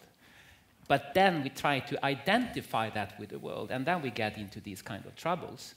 But if we realize that there is a difference there, these are approximative notions, they are not identical to the world. We can only describe and test various hypotheses and see whether our models give the correct descriptions. That's the only thing we can do. But to claim that the world possesses a property which is really this determinism and whatever, and that is sort of captured fully by our models, that I think is wrong. And you don't even need to go to quantum mechanics, because then you see that kind of causality doesn't really exist. It's enough to observe that the world is so complicated that we in practice cannot capture it. We cannot even predict the weather. So how could we... Yet. But no, you couldn't do ever. And that means also that you cannot predict, in that sense, what the human being will do. And for me, science, all these results are part of science which is practical. So it's the practical consequences of sciences that can be tested. The rest is, I was almost going to say only philosophy. But obviously I will not do that. No, because you'll be in deep trouble if you do. So just to illustrate, okay, this 500-year-long discussion in philosophy, that's not irrelevant. No. And I think complexity one should be taken seriously. So here's the question Hume asked. So many people have the intuition to have free will. What is required? Well, it's required that you could have acted otherwise. That's the idea. Now that, unpacking that, takes a lot of work. Could have acted otherwise, period, or could have acted otherwise if you had wanted. Does that suffice? Well, according to a lot of philosophers, it does suffice. You could have acted otherwise if you had wanted. Then someone will say, well, what if you couldn't have wanted something else, right? Well, then there's an answer to that too. And there's about 2,000 philosophical articles discussing this. So I have to insist on complexity. I'm sorry, philosophy is a serious research discipline. So it's not, we can't just like that. But you mean complexity in the sense that I was trying to hint, the complexity of the world? Complexity of the topic. There are so many ways of, well, so, you know, this is a debate between compatibilists and incompatibilists, and all of that is research that one has to take into account if one is going to address these questions, and scientists haven't studied philosophy enough to do it. So. Christer, could I comment on something about Ulf's attitude to philosophy? Yes. That is the thing to comment on. A lot of physicists are very impatient with philosophy and philosophers. Mainly, actually, they're really thinking more about continental philosophers, you know, Derrida and people like that. My teacher at Oxford was A.J. Eyre, Freddie Eyre, who described continental philosophy as woolly uplift, is what his phrase was. It's just woolly uplift. They're just waving their hands around. They're not doing serious philosophy. And of course, they are tempted, some of them anyway. The postmodernist attitude is that there are no great narratives, there's no final truth, there's no objectivity. And of course, science is trying to find it, is trying to uncover the nature of reality. And this seems to be a challenge from people who don't know science and don't understand scientific method and who are trying to defend a space for hand-waving, theorizing against the encroachments of science. And so one can understand why a lot of scientists get very impatient with them. You should be less impatient with analytic philosophers, I think, because we do take science seriously. But the real point that I want to make is where you start. You start with the assumption that there is a world, that investigation of it, rational investigation, can uncover significant features of that world, and that the right method and the right application of the method will help to do that. And all that is perfectly respectable. Philosophy begins before that assumption. It even asks whether, well, it asks questions about the nature of that assumption and whether it can be made. And therefore, it seems to present a challenge to science, which some scientists think of as kind of undermining and silly. You know, you say, I can't walk through a brick wall. Let's start there. It's a good assumption that there is a world. It's a bit like saying, well, it's a good assumption not to stand in the way of a Stockholm tram, you know. But you see, I'm not really one of those scientists. No, he's not so bad. No, I'm not so bad. Okay. Actually, I'm more impatient with the analytical philosophers. Oh, okay. But no, but I'm an analytic philosopher. I know that. And sometimes I actually side with some of the continental ones. And phenomenology, for instance, I find to be really at the essence of natural science. The fact that you have your perspective, that we are a part of the world. And what I think analytical philosophers are forgetting, theoretical physicists like me are forgetting, is the fact that the most important message that natural sciences has given is that we are organic biological beings and not some kind of minds which are sort of floating around in the world and observe it from an objective point of view, but we are also part of the same matter that we want to describe. And we have this very biologically dependent perspective of the world, and that's something which intrigues me. Yeah. Okay, good. That's very good, because that takes us right back to Christer's very first question about the VR headset. Yes. And what I said about that's a formulation of the Cartesian problem. Well, let me ask this question. Supposing you had a VR headset on and you were being fed, experience of something, walking around Stockholm or whatever it might be. could the person wearing the VR headset infer from the experiences being delivered by that headset the nature of the microelectronics which are causing that experience? Okay, hold your thought now, Ulf. It's hard to get a word here.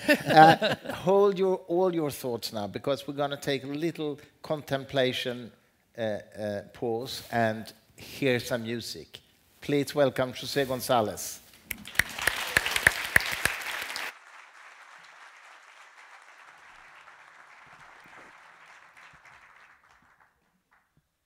That was fun. I'm going to play super fast so we can continue.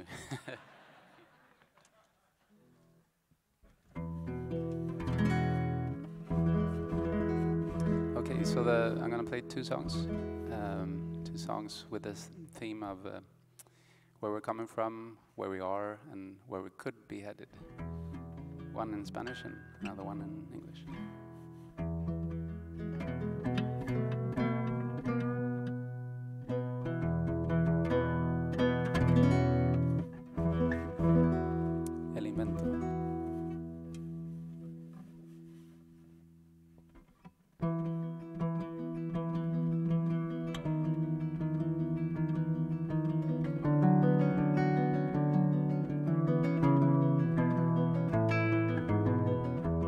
Y para agradecer lo extraño de simplemente ser un alma curiosa, singular, compleja en su calma y tempestad. Dime, ¿por qué será? Dime, ¿por dónde vas? Dime.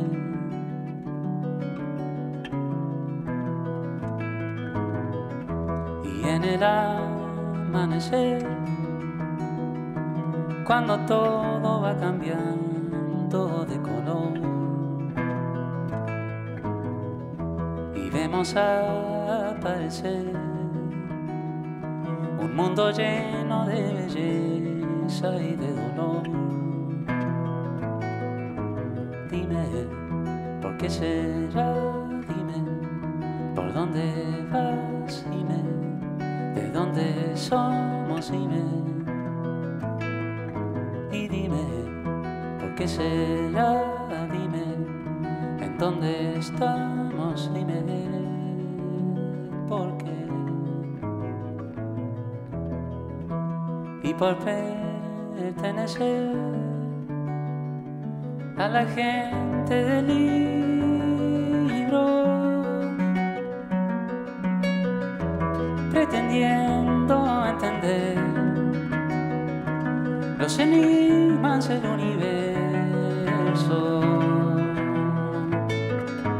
Dime, ¿por qué será? Dime, ¿por dónde vas? Dime, ¿de dónde somos? Dime, dime, y dime, ¿por qué será? Dime, ¿en dónde estamos? Dime, ¿por qué?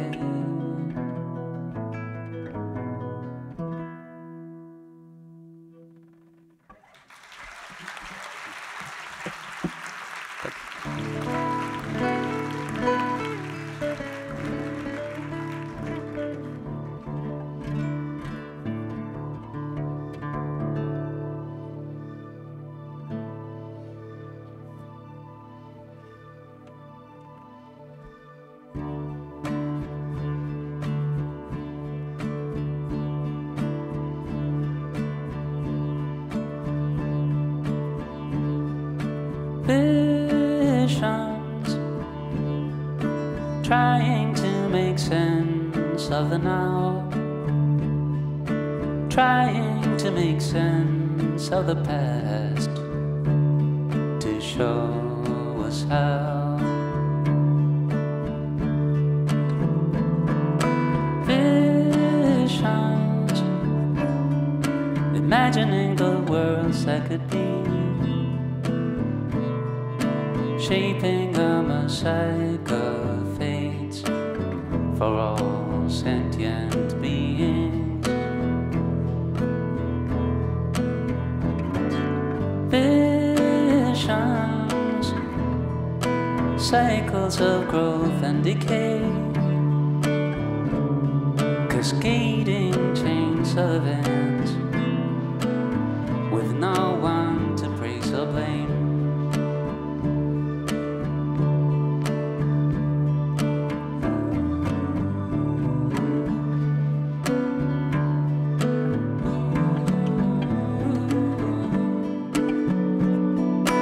Visions, avoidable suffering and pain. We are patiently inching away toward unreachable utopias. Visions, enslaved by the forces of nature, elevated by mindless replicators, challenged to steer our collective destiny. Visions, look at the magic of reality, while accepting with all honesty that we can't know for sure what's next. No, we can't know for sure what's next, but that we're in this together.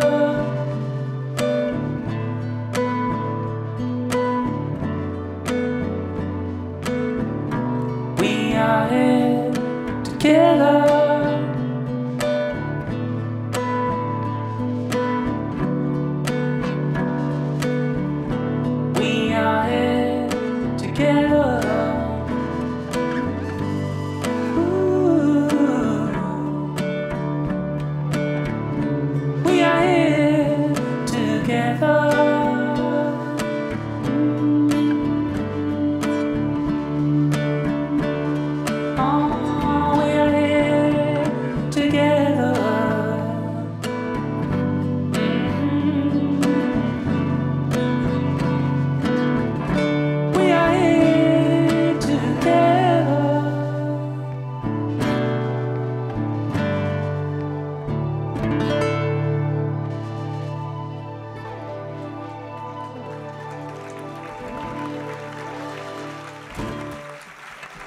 Tack så mycket. Thank you.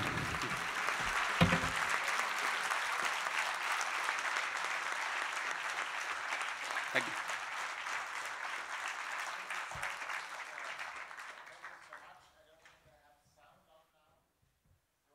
Can you hear me? Now.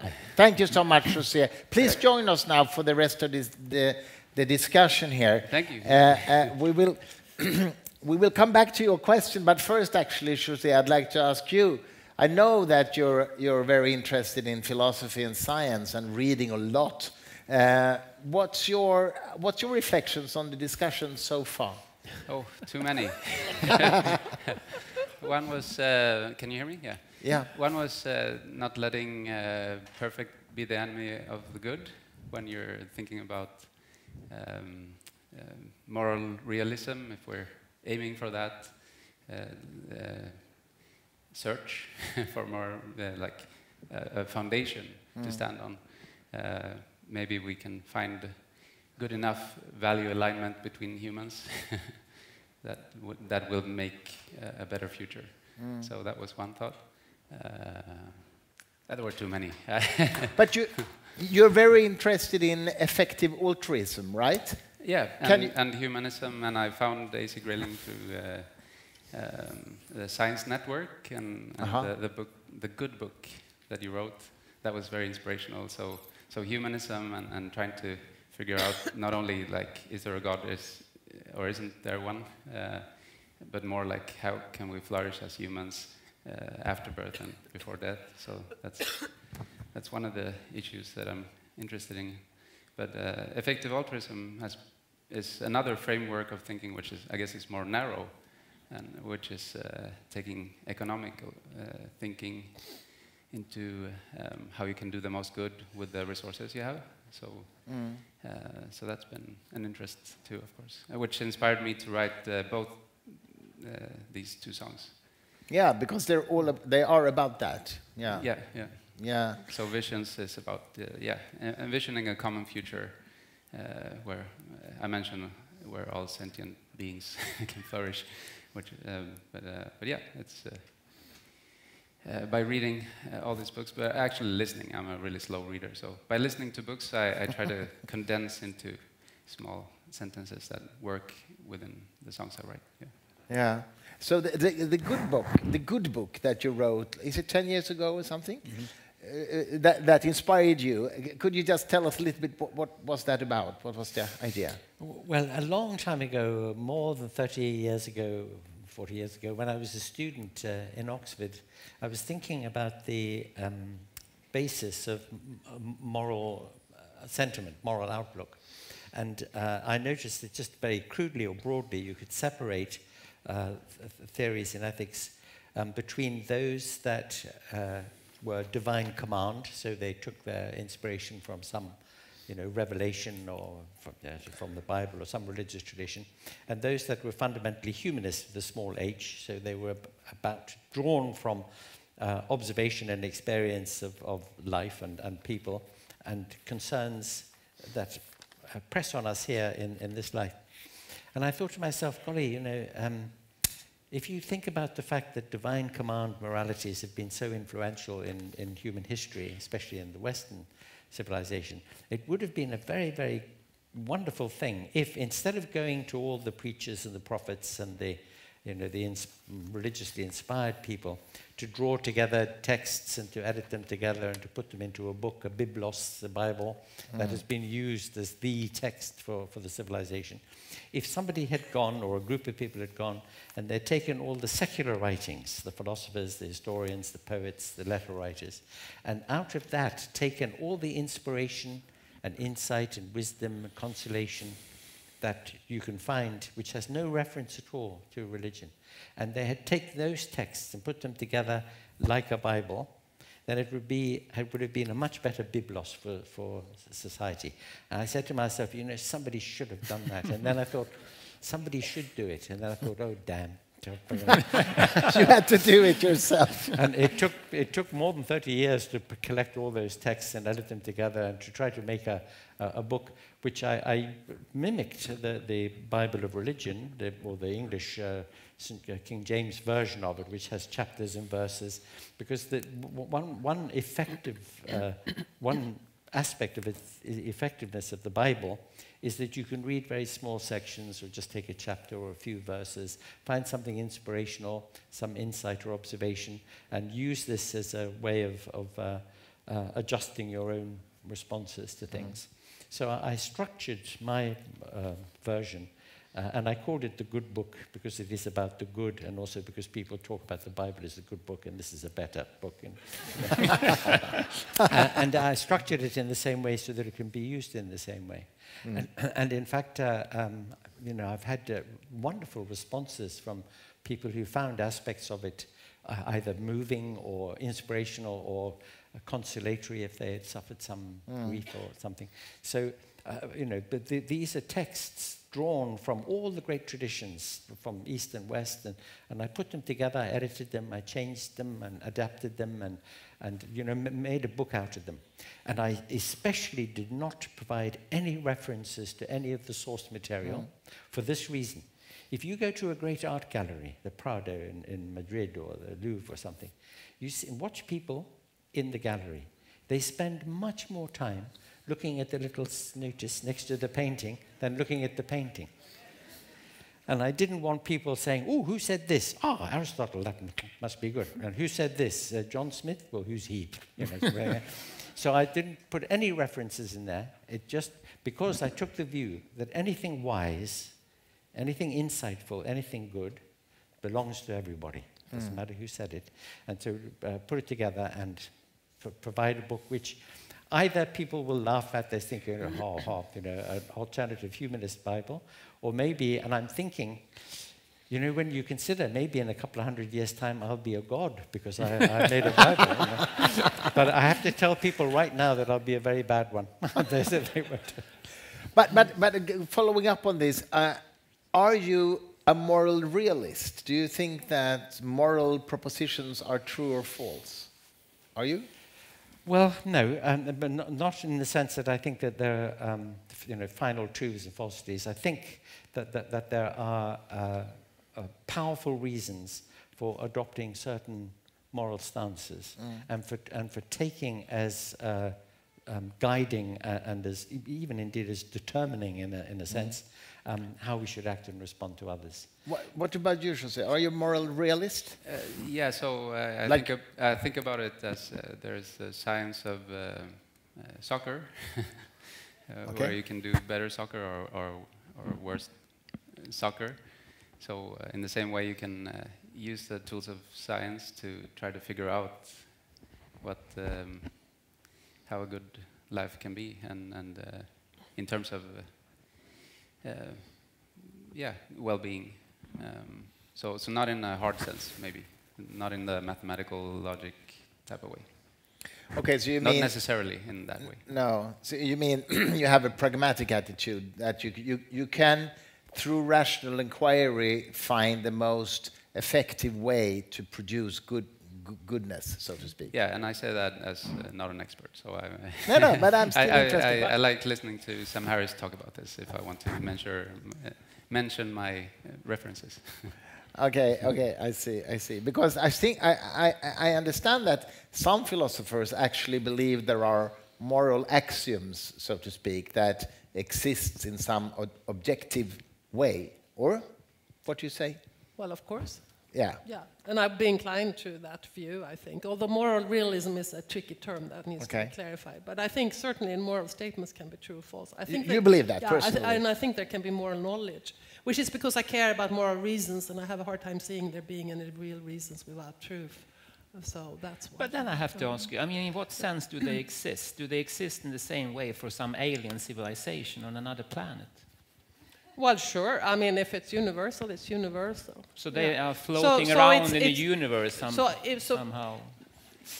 Suffering, and then you can grab it. Causing pain that causes nothing good. I mean, meaningless pain is bad. Yeah, it's bad everywhere. Whether it's a Martian that you're torturing or whether it doesn't matter if the Martian can feel pain. Maybe they like pain. Well, then that's then fine. It's not pain. Then it's not pain. I mean, you have to be very. This is why it gets complicated, right? So you have to be very clear on what you're saying. If you think certain things are bad in themselves and certain things are good in themselves, you have to be very clear on what those are, for example. So, Torbjörn, what's your take on this? I agree with that. Yeah, I must return a long way. Start with free will. I think free will is extremely interesting. We left free will now. We didn't because it has Don't get us back because there. it has to do with this also. Well, sure. Because you cannot. I mean, the problem with goodness and acting good is that you can't foresee the effects of your actions always. Maybe you can see the direct good thing you do. I can't think of an example now, but you can't see what will happen in the next stage or the stage after. I mean, and this is a fact, I think, on the macro level, talking about the development of science, for example, or industry and so on, how it affects us now. But also on the micro level, it is sometimes it's very hard to know what's good to do. For example, if you have to do with someone who's a drug addict or has some kind of incurable disease or something. Is it right? Is euthanasia right or wrong? Is it always right? It's not easy. And if you say, okay, this is a clear case, this person is brain dead, we should turn off all the machines. That's good. Doctors should do that. Maybe. But how can you foresee in the next step and the step after how this will influence ethics and how we regard human life and so on? I don't think it's extremely hard. I mean, in theory it could. And I will say another thing about all these things, consciousness in general, that has to do with this also. That I think is maybe the greatest mystery that there is a human activity that is working on all of this and has been working continuously for thousands of years, and that's art and literature and music and theater. And many of the hard ethical problems, I personally think that maybe sometimes it's better to read a novel by Dostoevsky than a thesis or something, because they don't solve. He maybe doesn't solve these hard problems, but he makes you work with them. And I think working with them is what's really the most important thing from a human point of view. I certainly agree, and I think that's a very important point that, I mean, even if you do think that there are moral truths, which I tend to do, there is something that that sets them apart from factual truths, and that is that it's much harder to see what the method is to determine what's true for us when it comes to morality. And it's much harder, for that reason, to come to agreement. So it is certainly different. The epistemological problems when it comes to moral issues are much more tricky, I think, precisely for that reason. If we dispute something in physics, we know what we need to do to settle it. It can take a very long time. But it's not completely clear what to do to settle these moral disputes. And that's one thing we're struggling with in the democratic society and any society, that we have different values, and no matter how much we argue, we'll keep disagreeing.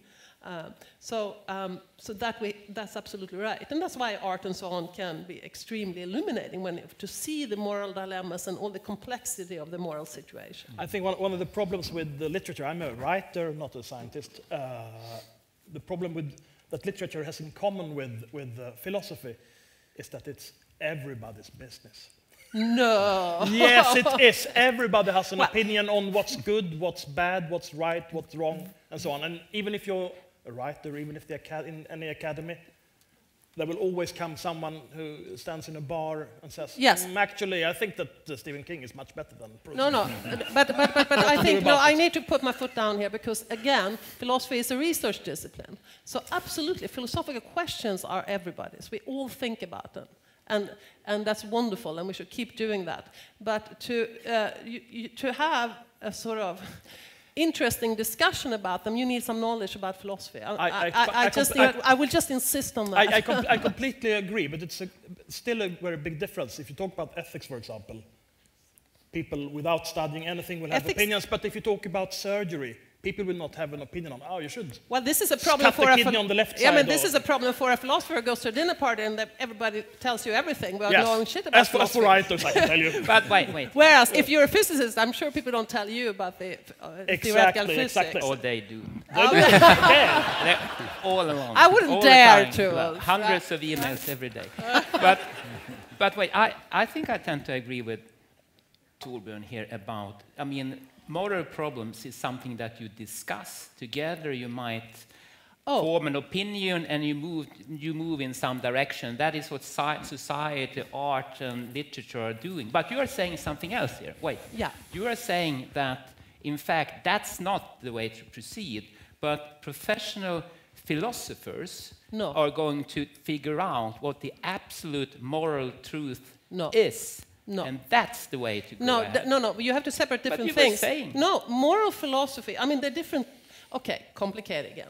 So there's normative theory, which is a theory about what's good and right. So utilitarianism is one such theory. Kantianism is one such theory. Now that's theories about what's right and wrong. Sure, that's one part of philosophy. Some people are very committed to that. Now what I was talking about was not normative theory. I was talking about meta-ethics. No, now, but yes. Yeah, so I was talking about the nature of moral judgment. Yes. Right. Yes. Now that is a complicated, you need to know philosophy of language, you need to do epistemology, you need to know lots of things that to get into that in a deep way.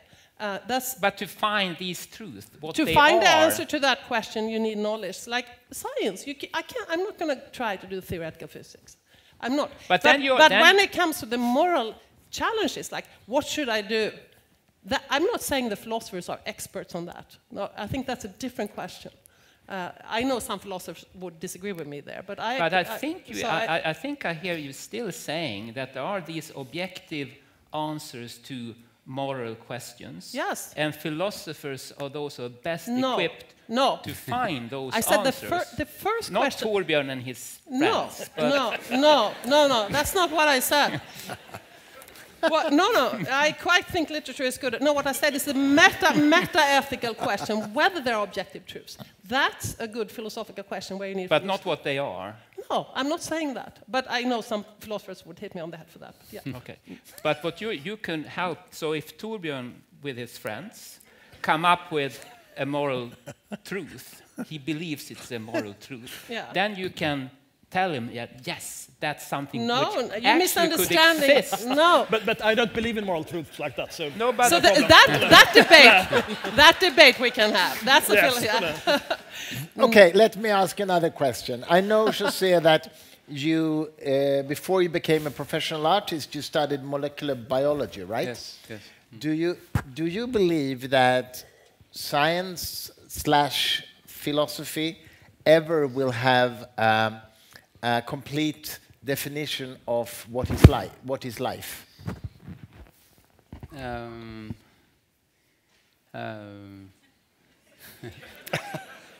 I mean, it's one of those questions where it comes that we humans can ask questions, and sometimes it correlates with how the nature works, and sometimes it doesn't. So it's a word we use, life. We use that for things that seem to be living.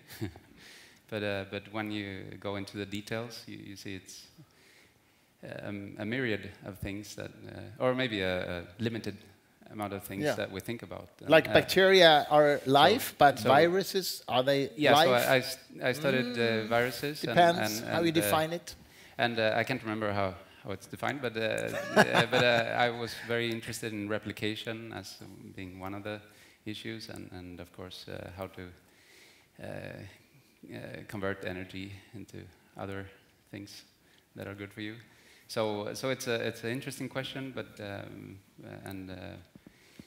you just as soon as you start going down to the levels, you see it's define more particular things that we're talking about, and so for, just to relate to the things that I'm interested in, I'm really interested in these replicating entities like viruses, but I'm also interested in the memes that copies. So when I think about music or arts, I'm thinking about not only mindless replication, which was the way life evolved on Earth, mindless replication of genes and other replicators, but now we have the memetic sphere, the meme sphere, maybe also the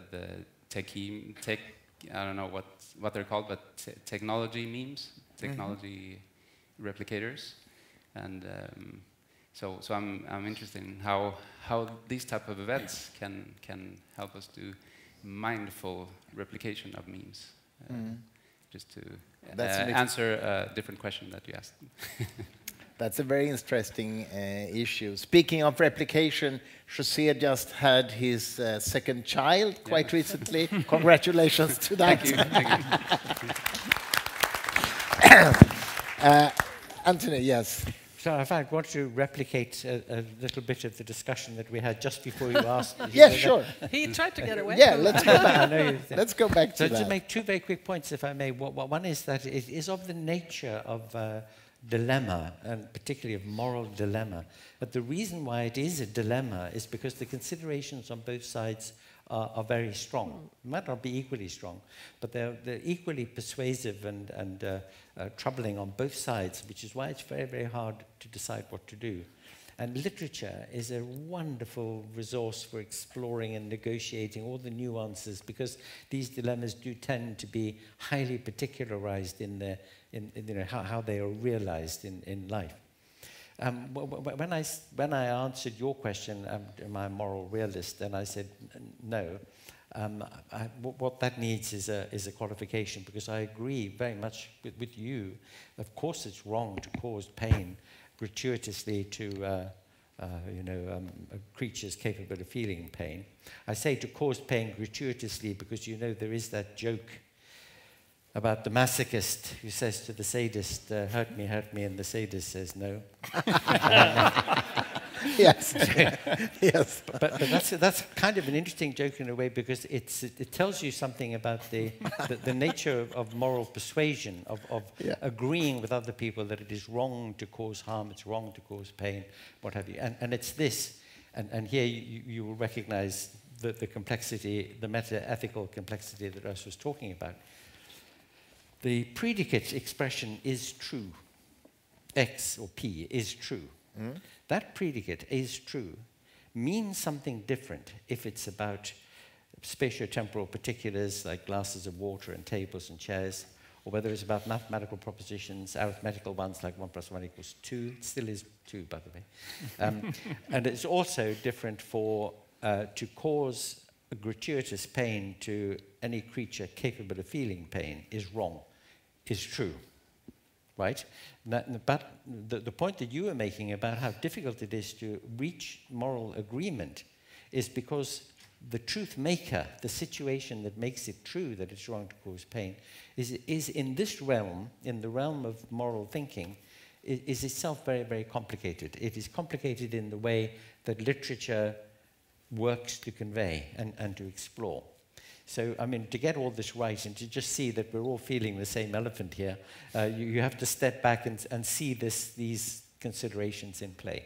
And also talking about pain specifically, as I said about the sadist and the masochist, pain is it's often used in different ecstatic techniques. I mean, even if you're not religious, there are lots of people who want to reach consciousness levels of ecstasy of different kinds and so on. And also if you're an athlete or a dancer, you will probably have to live through quite a lot of pain to be able to be really good at this. Not forced, maybe, but I mean even forced, because if you start when you're a kid and you want to become a dancer or a football player or whatever, you have to live through practice, and as I said, have pain. Yeah, but that's another not useless pain. That's another kind of definition, maybe, of pain. Okay. Anyway, we're actually close to the end of this evening, but I don't want to lose the question you asked before. If you just repeat that, and then I know that Ulf wanted to answer, and then the others maybe too. But can you do that again? The virtual reality. Yeah. If you're wearing a virtual reality headset, could you infer from whatever experiences, whatever images and experiences it's delivering to you, the microelectronic structure of the equipment which is causing that? I would find it very difficult, and I think what you're after, I mean, that's sort of a metaphor, what we already have with our eyes and ears and everything, and it's very, very difficult, of course, from our senses to infer who we are in reality. So I would say that that's really one of the really big problems. But that was the problem that us described at the very outset, at the very beginning, about how we get from the yes. whole point about the theory of knowledge and why it matters. Yeah.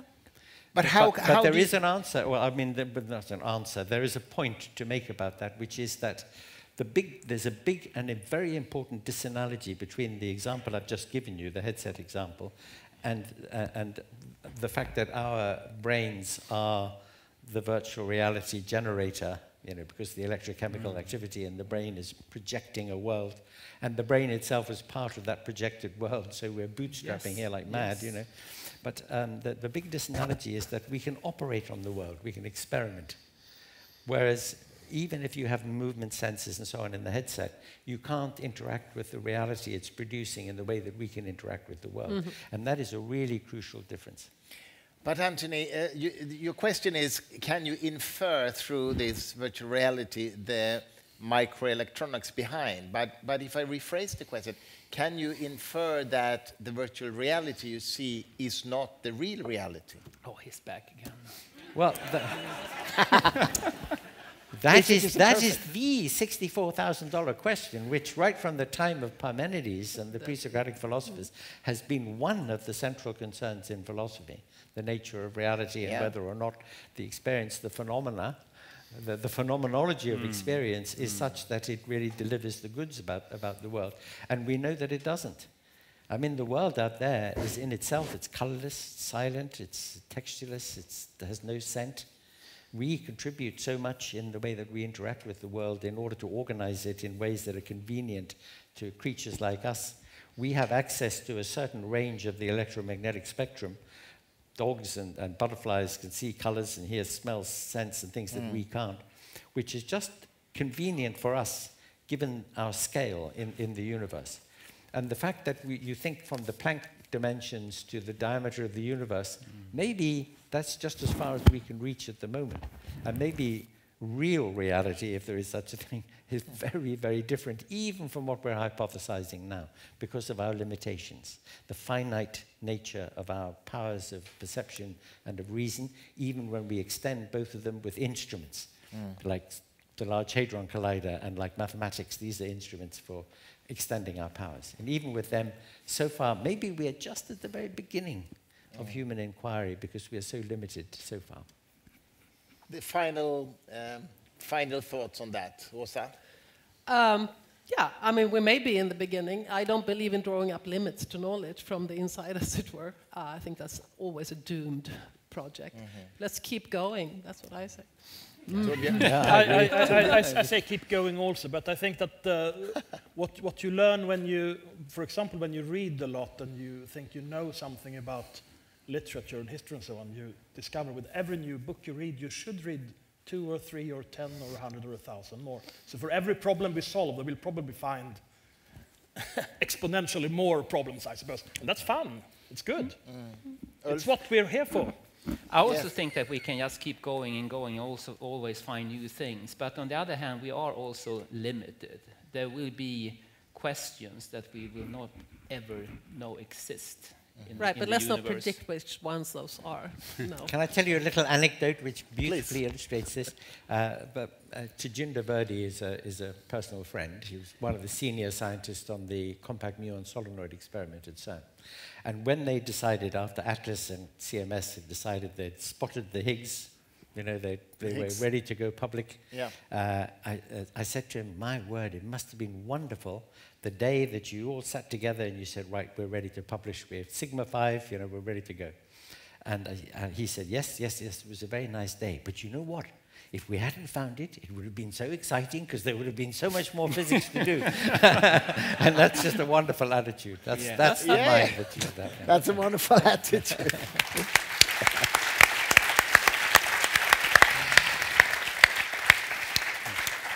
Friends, it was wonderful to talk to you. The evening is ending now, but do you want to hear one more song from José? Yes. Thank you.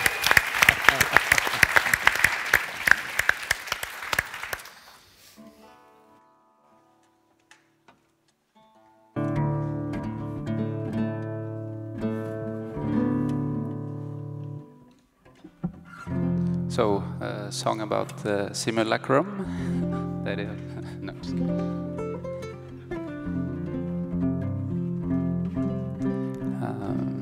A song called Every Age.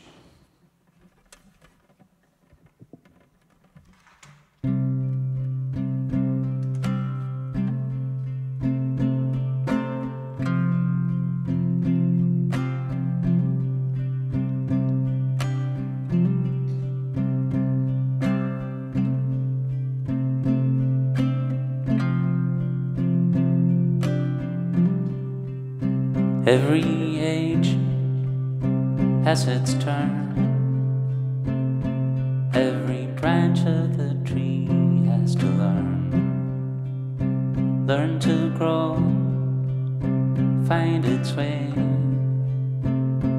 make the best of this short-lived stay.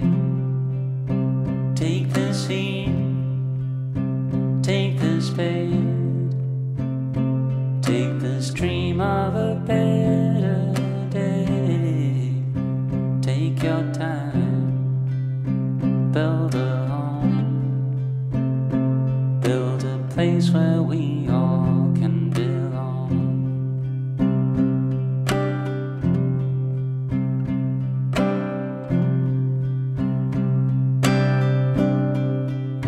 Some things change, some remain. Some will pass us unnoticed by what to focus on, to improve upon.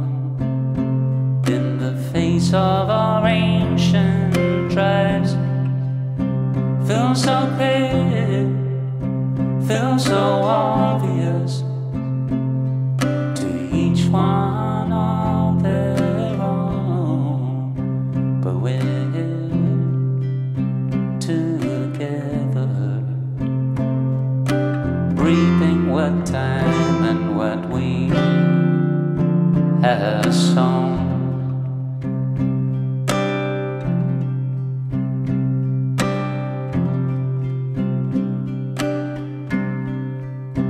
We don't choose where we're born.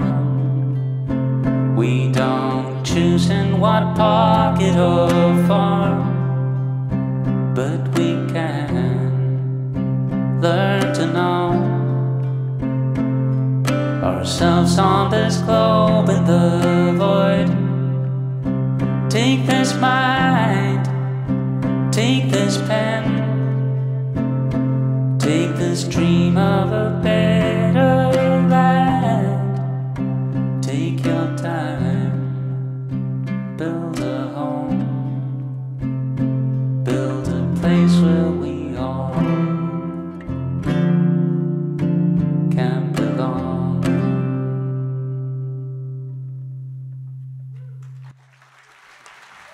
Tack så mycket. Thank you.